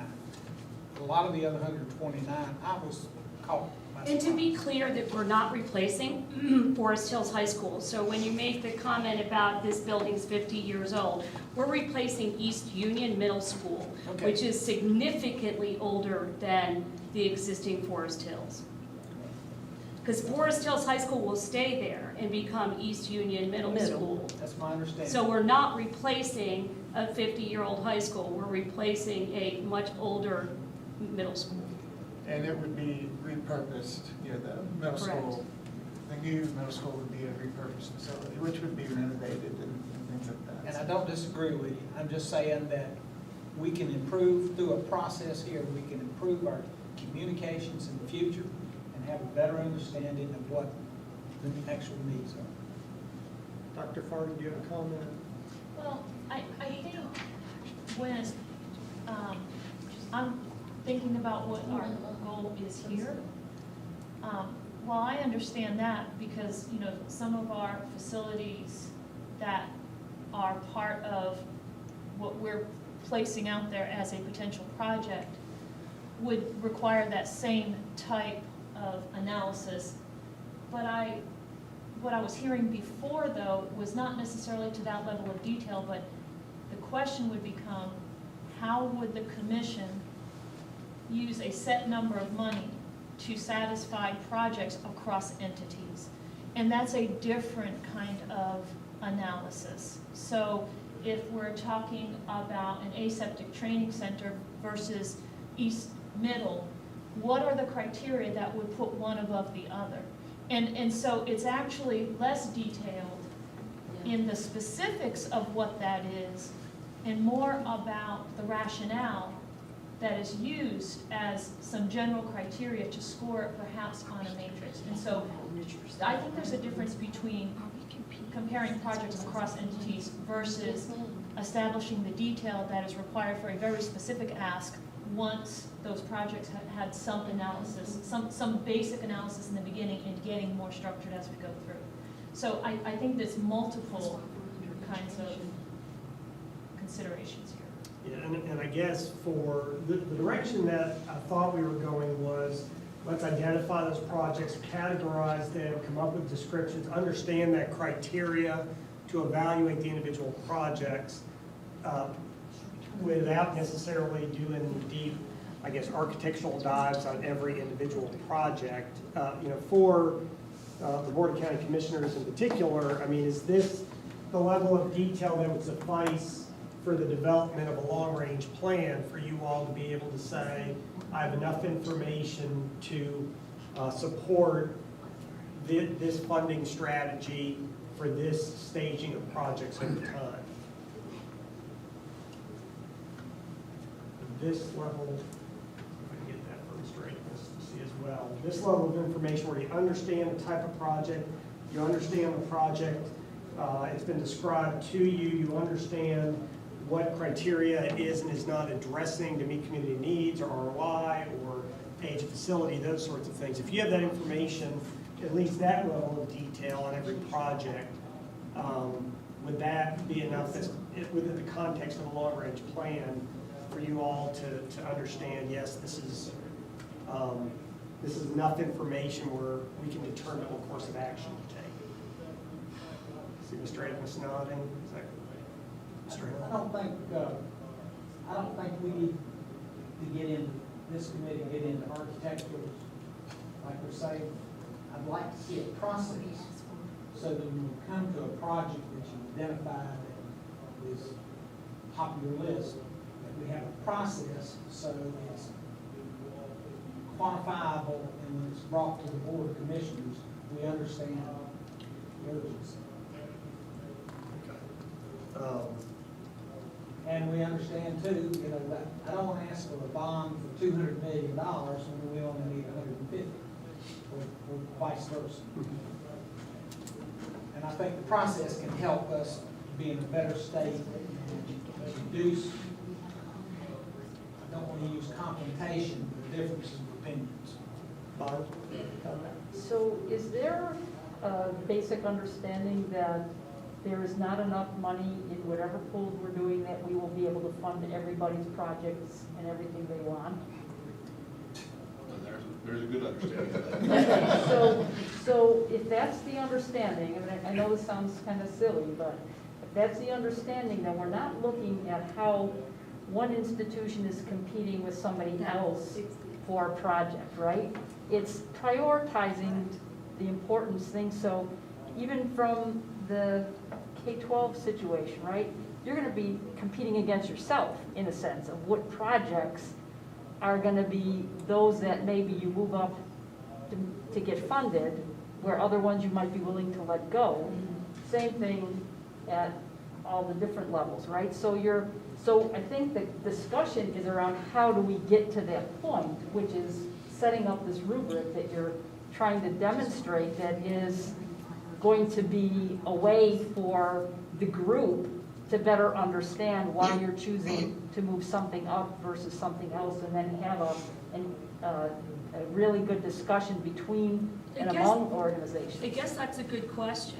is the county talking about an education bond that includes SPCC and UCPS? We have, I don't know. So we're not talking about any of that yet. I mean, I think that's, that's Well, what I this has guess- got to inform that. And then I don't want anybody to lose sight of, obviously, I represent the county's interests, but our interests are much larger than education funding. While education funding is big and it plays a large part in it, we also have judicial services that we're responsible for, the sheriff's office, our own county facilities, and those are all aging. And so I think part of what kind of gets us here, and which when we get to Beverly's part, and you start to see the debt portfolio that we carry currently, that how does the board make the decisions to manage all of that, and how those, understanding that prioritization within all of those components is very helpful in making those decisions about what type of funding, what kind of debt mechanism we may use, all of those things that we have to think about. So I think it all, it's all the ingredients that get the board, whoever the board is at that time, where they can feel comfortable that the decision they're making is solid. And because a lot of this is gonna be, it's gonna take a tax increase at some point to pay for this, the more we add to it. So how do you educate and feel comfortable that the people you're representing understand that the dollars you're asking them to invest are worthwhile? So I think that's kind of what has led us to this point. And I think it becomes maybe more obvious through the information that Beverly has about why it's such an important conversation to have. Again, with education is a really big piece, but it's not the only piece of the puzzle. And so I'm known in the organization for saying, making decisions in isolation is just not a good way to do business. And making a decision only about education when we are responsible for a much larger piece of pie is just not, is not something that, at least right now, how we want to operate as an organization. And I think that's what led us to really to this discussion that, I think everybody believes education is important. If you ask me that, I'm going to say absolutely, I'm for that all day long. But when I start to look at it on the whole, you have to there's some give and take there about when things can start to fall in place. And I think that's really, we need the ingredients before anybody, I think, can answer. That was a long answer to Kathy's, are we looking at an education bond? I don't think anybody has, we're not there yet to know what that looks like. Yes, and what we might do is just I guess have. that goes back to just discuss, is SBCC is gonna put out their needs of what they would like to see over the next 10 years. UCPS is gonna do the same thing, but we could be competing for the same money, because it's all county money. And it's all education. Bonnie said it best. I don't know that it's, and I'm not going to get it right, I don't think it should be seen as competing for the same money. I think what we're trying to do is develop a long-range sustainable plan for how we fund educational capital needs. So that's together. Yes. The bottom line is, if there's enough projects that are immediate needs, then that's what the bond needs to be for. It's not you get something and SBCC doesn't, or vice versa.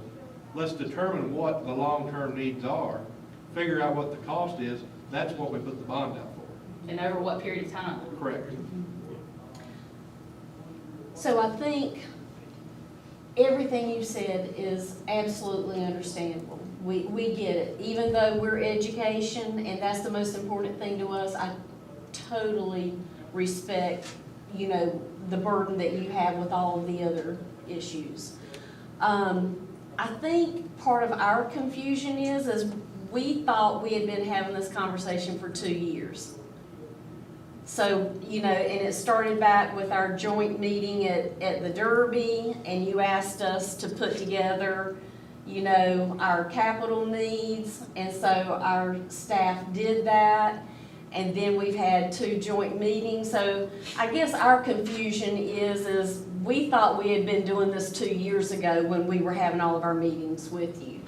And at any point, had we known that you wanted more detail, maybe we would have postponed painting or light bulbs or fixtures or ADA or something to have gotten you that more detail. So we kind of feel like we're starting all over from 2 years ago, and now it's all education, and, you know, we are where we are. But I guess we're just kind of confused because we started this conversation with you 2 years ago. So, you know, we're happy to get you any information. Kathy and I have had lots of meetings with you and Mr. Rape. We've had meetings with Mr. Simpson and Mr. Rape. And, you know, just, you know, what information do you want? I mean, right before your vote, was it June 15th, when our bond request was denied, to put on the ballot to let the citizens decide, you know, if they wanted what we have been talking to you about for 18 months. If at any point prior to that meeting, I mean, we've had conversations with you, Mr. Rape.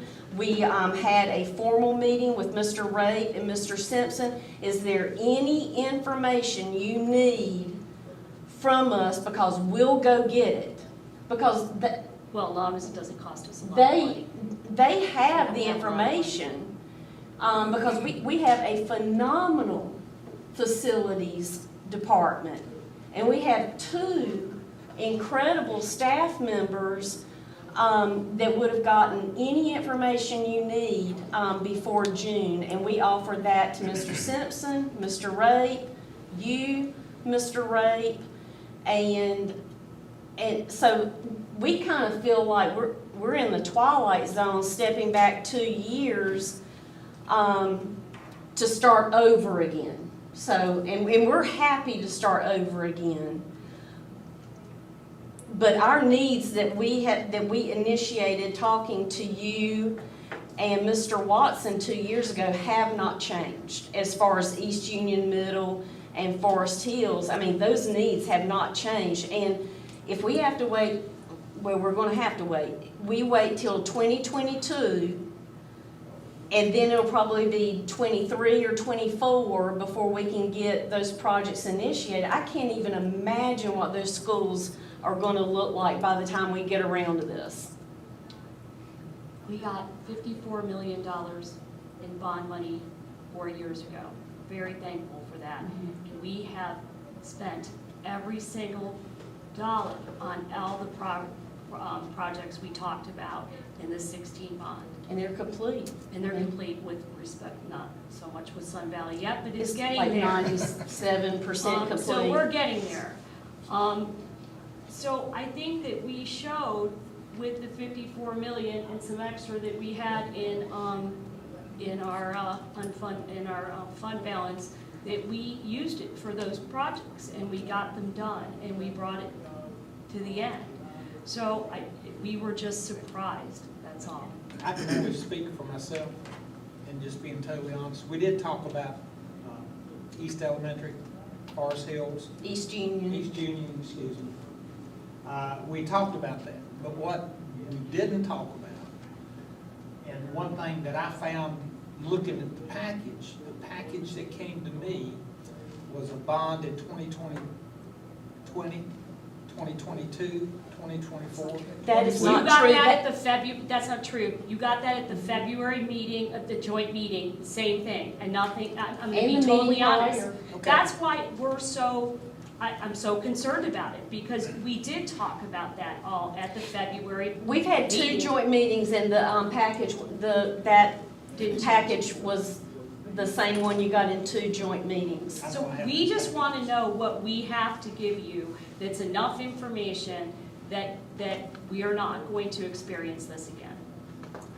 I think this is a great segue to debt affordability. Yeah, why don't Because we- I think that's the big piece, that it just cannot be lost. That for the county, really where this question came home, and you think about Mark being in his position, the time he has been, me being in a modified role, a different finance staff, when you start to look at the debt that the county is carrying, and a majority of it is education debt, and what the board is willing to afford, and frankly, again, from the county's perspective, if you think about general government, where there was a tax rate decrease a few years ago, those tax rate decreases have been on the back of the county organization, not any other we No, organization. paid we for our took a bond. tax decrease, it paid for our bond, We paid for our own bond. partially. This- You can do that, but it's true, we did, we took a penny and a half. Well, why We don't didn't? Yeah, what, I'm sorry? Can we take? Wait, Michelle, I'd like you to answer that. Did we didn't take a We tax did. decrease? You took a tax decrease to gain money to spend on capital. The county did not, we took a tax decrease, which meant cutting what we were funding, period. Well, we took It capital didn't- funding out. That's fine, we can have that We- discussion. I think if you can see Well, I the would debt love to have the affordability. discussions because So we reduced our capital from 19 to 16, so there was 3 million, and then we took the penny and a half. Yep. So that was a huge that was cut $3.2 from the number million. 3 school district in the whole state.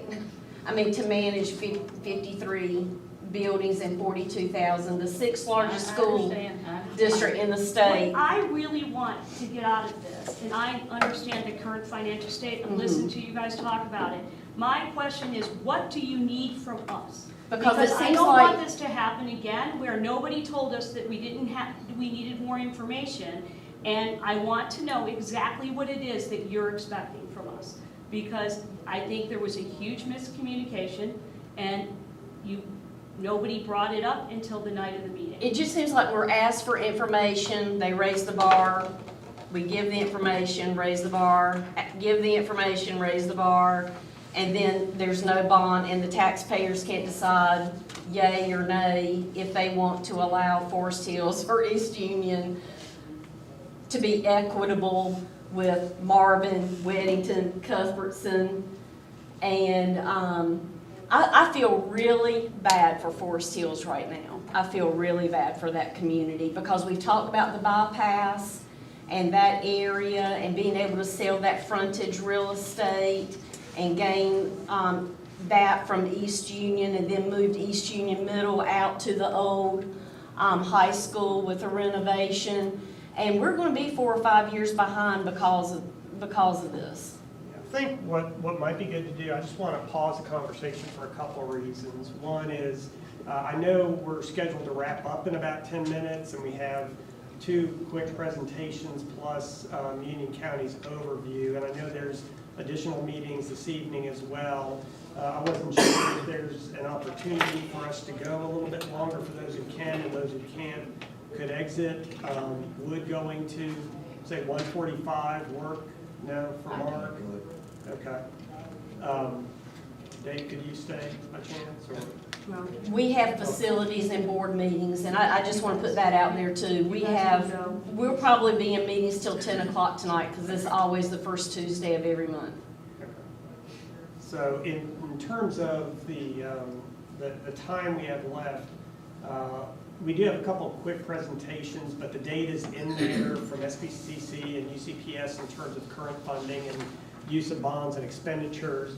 What we could do is ask for Union County to spend about 10 minutes to go through that piece. Would that be a possibility to walk through some of that, Beverly? And then we'll wrap up. Why don't we do that?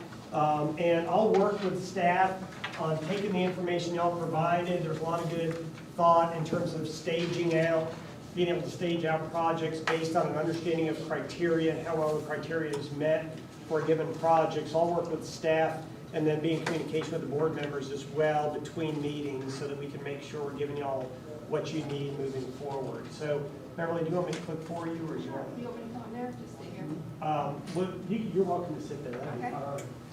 So in the very last section of the presentation, you have, you can kind of get overview of information.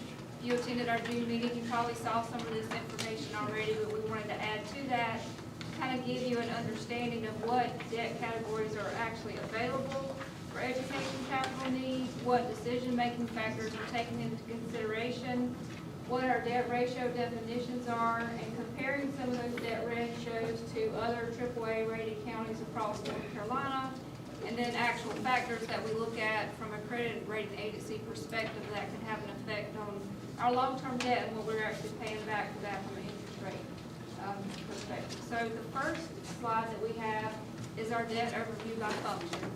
You probably saw this at our June meeting. As you can see by function for us is what type of service service are we providing that this debt is issued for? So we have general government debt, total about 7.4 million, public safety, which would include our law enforcement, E911, communications, any fire department debt that we would have issued, which we don't have any right now.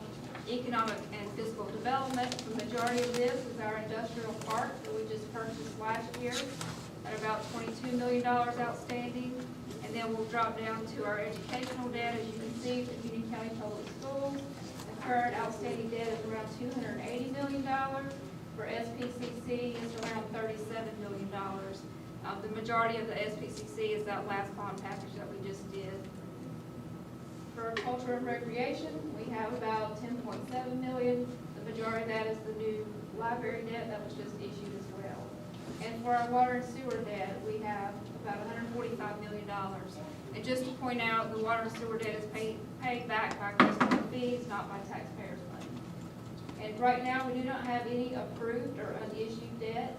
The only planned debt that we have in the very near future is for our water and sewer capital needs. So our next slide, I won't go over this in detail. This is just to demonstrate out of our outstanding debt, what our debt payments look like by debt type for each fiscal year from 2021 all the way through 2044. We have $544 million of outstanding debt in principal, so you can see the total amount being 707. That's how much interest would be paid back in addition to the principal amount. So we'll go forward quickly. So what you have here is the debt categories by type that we could actually issue for educational debt. And of course, we could always pay cash for any educational capital needs as well. The first type of bond that most of you are probably familiar with is a general obligation bond. That's what we normally put on for voter approval that you come to us with. General obligation bonds can also be issued at a 2/3 capacity. And what that means, if we strategically plan our debt issuance in certain years, the year you actually issue the debt, the following year you're put in a holding tank, and that says you can't issue 2/3 bonds. But if you don't have any debt issued in the prior year, you can go back and say, I need to issue debt, and it can be 66% or 2/3 of what you paid off in principal in the prior year. This is how we funded our industrial park. We strategically planned to use that 2/3 bond capacity, and the reason you do that is because it's cheaper debt, the interest rate's lower, it's backed by your full faith and credit of the county from your AAA bond rating. General obligation bonds, as well as all these types of debt, we do have a debt limitation that's set by the state, which says you can only issue up to 8% of your appraised property value across the board for all debt that you have. And if you are getting near that limit or close to that limit, you better believe the local government commission is going to come and start asking a lot of questions. So we have to keep all that in mind. This is our highest rating type of debt, general obligation bonds, because your voters have approved it, and it's backed by your full faith and credit of your taxpayers. And this is usually your highest rated type of debt for your credit rating agencies. Next is installment purchase debt. We do have some of this debt still outstanding that we issued back in the 2003 timeframe when the schools were really growing and building a lot of debt. We didn't have as many bond packages that we could have had because we chose to go to the installment route, which means you do not have to have voter approval to issue that type of debt. However, it does cost you more money because you are not rated the same by the credit rating agencies on installment purchase debt as you are your general obligation bond. So you could expect to pay higher interest costs for any installment purchasing debt that we would enter into. The next type is leases. This is, of course, private placement leases. We've taken advantage of this with the schools for some of their laptops. Voter approval, of course, is not required. And then the last part is special obligation bonds. This is probably one that we would hear least about because in order to actually issue a special obligation bond, you have to have a special assessment tax or some type of revenue actually associated with that, which means some counties have special districts that have been set up by legal boundaries, and they actually have a separate tax dedicated just for that district, so they're allowed to issue special obligation bonds. We don't utilize that in Union County right now for any educational needs. And So moving along to what financial decision-making factors do we take into consideration that we would present to our commissioners, or even before we would even put a project in our CIP plan? First is prioritization, which we've talked a lot about today. What is our needs versus our wants? Also, strategically aligning with our overall county and community needs. How does this project fit into that category? What available revenue sources that are reliable and stable for years to come? If we're talking about issuing a bond, we've got to make sure that we're going to be able to pay for that for the next 20 to 30 years. Are we in compliance with financing best practices, our fund balance policies, and our debt policies? One of the financing best practice from GFOA, which is the Governor's Finance Officers Association, I would encourage each of you, if you have time, to actually pull it up and look at it, is the actual capital improvement planning process and what you should consider and what actually all should go into that from a best practice look at, any CIP that you're building. Our current fund balance policy says that we are to have 20% of reserves for our general capital operating budget, and that's the committed fund balance that you would actually see in our financial statements, is 20%. We've talked today about return on investment already. What do we gain out of this project? What is our citizens going to get out of this, or what is our true financial return on investment? Sometimes it's nothing. It's just, what is it going to do to, create a better educational system for your children? Economic factors. We have to take into consideration where are we at in the economy, where are we headed. COVID has definitely put some challenges in our way for not knowing what our economy might look like for this year or even next year. We have to take all that in consideration.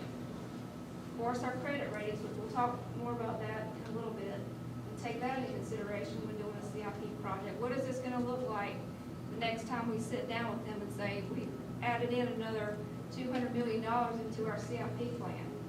They're going to want an answer of how we're going to actually pay for that, not just that we're thinking about doing a project. What is the tax burden on our citizens? This comes into play with the commissioners needing to set a tax rate if we create a new bond package. What is the operational impact?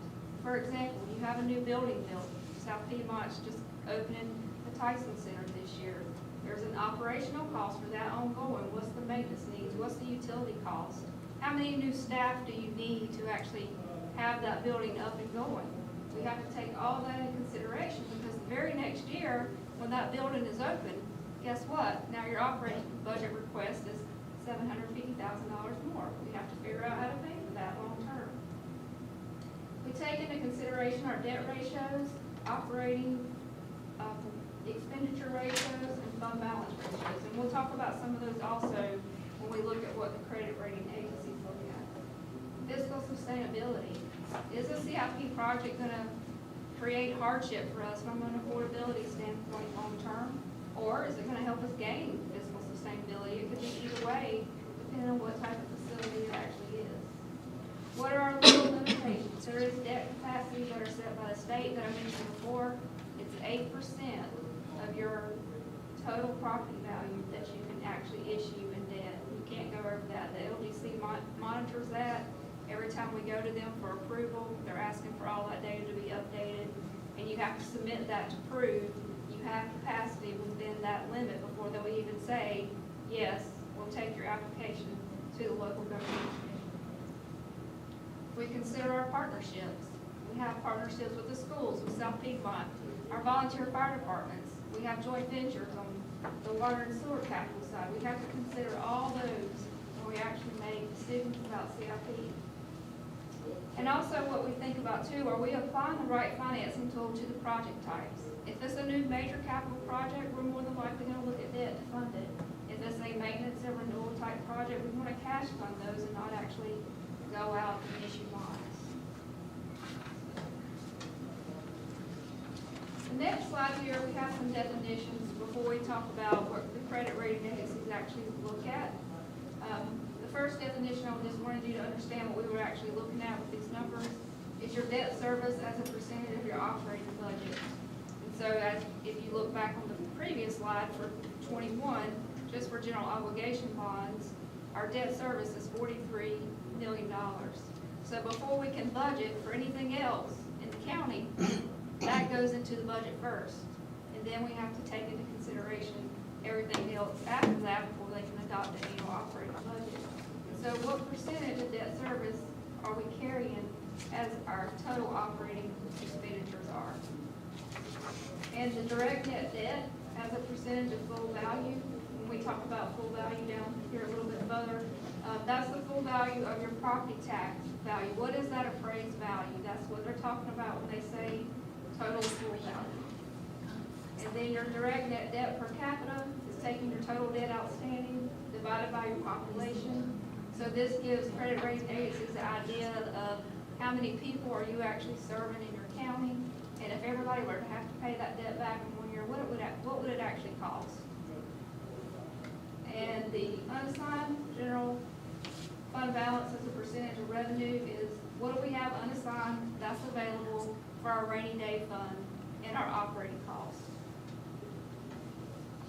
So this next slide is a debt ratio comparison to other AAA rated counties in North Carolina.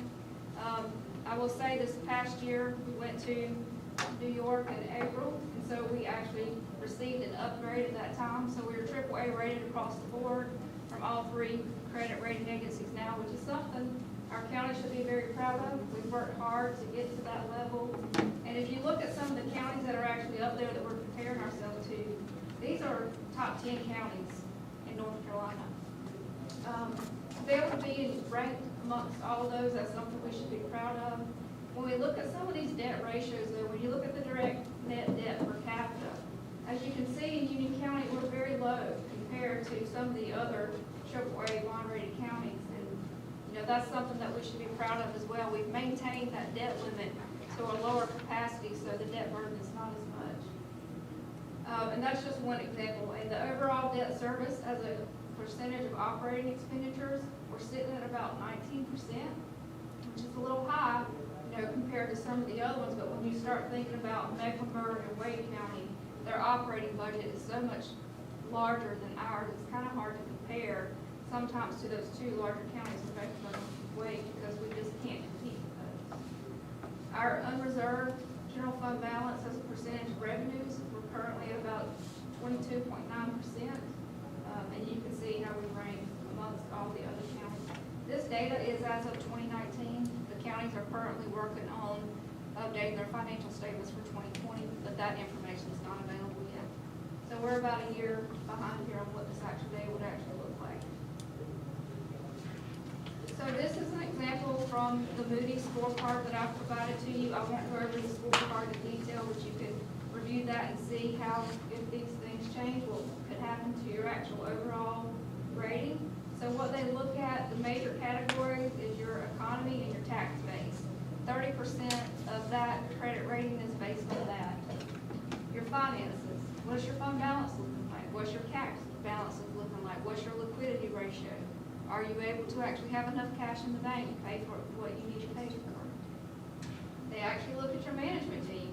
What's your institutional framework? Do you have people on staff that have the expertise to actually manage your operating budget and your debt capacity, you know, for years to come? And, you know, they look at years of experience, what your management team's done in the past, what your management's doing with policies. If they're making any policy changes, they'll look at that as well. And then the last section is your debt and pension. They look at that as 20% of actually what you're being rated on. Just keep it. And so, as you all are aware, with the economic turndown in 2008, one of the things they really started looking more at is what is your liability for OPEB, which is your health insurance and your retirement. They're starting to look at that more and starting to really hone in on what is your jurisdiction doing to offset those liability costs. And then, of course, what is your direct debt outstanding based on your property tax value? So those are the major categories that we're being scored on. Again, you have the score sheet that is attached that you can look at and see as we make financial decisions, if we slide from one set to the other, how that would actually affect our rating. Some of these, as you can see, they look at a 5-year average and a 3-year average. So it may take a few years to catch up with your actual rating. So we try to make financial decisions long-term, looking down the road, so when we get to that 5-year mark and that 3-year mark, we don't have a long-term mistake. Thank you very much for that, Beverly. Ms. Huntington? I have a question. Rebound, is that still happening or not? It is? Yes. When? It's happening right now. It'll be effective January 1. January 1? So it'll go into play in building the budget for FY '22. Any questions for Beverly?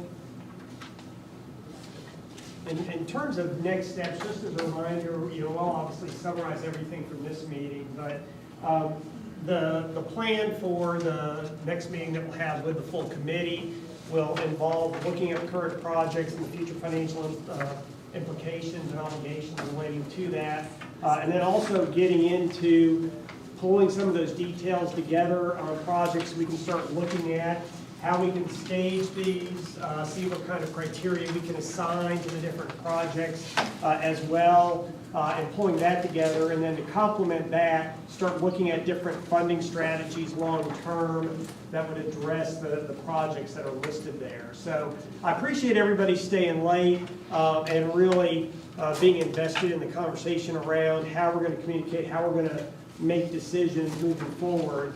Is there anything else anybody would like to share or talk about before we wrap up today?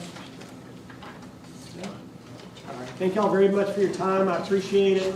And I'll be working with the staff to start getting the between meeting work accomplished. Thank y'all very much.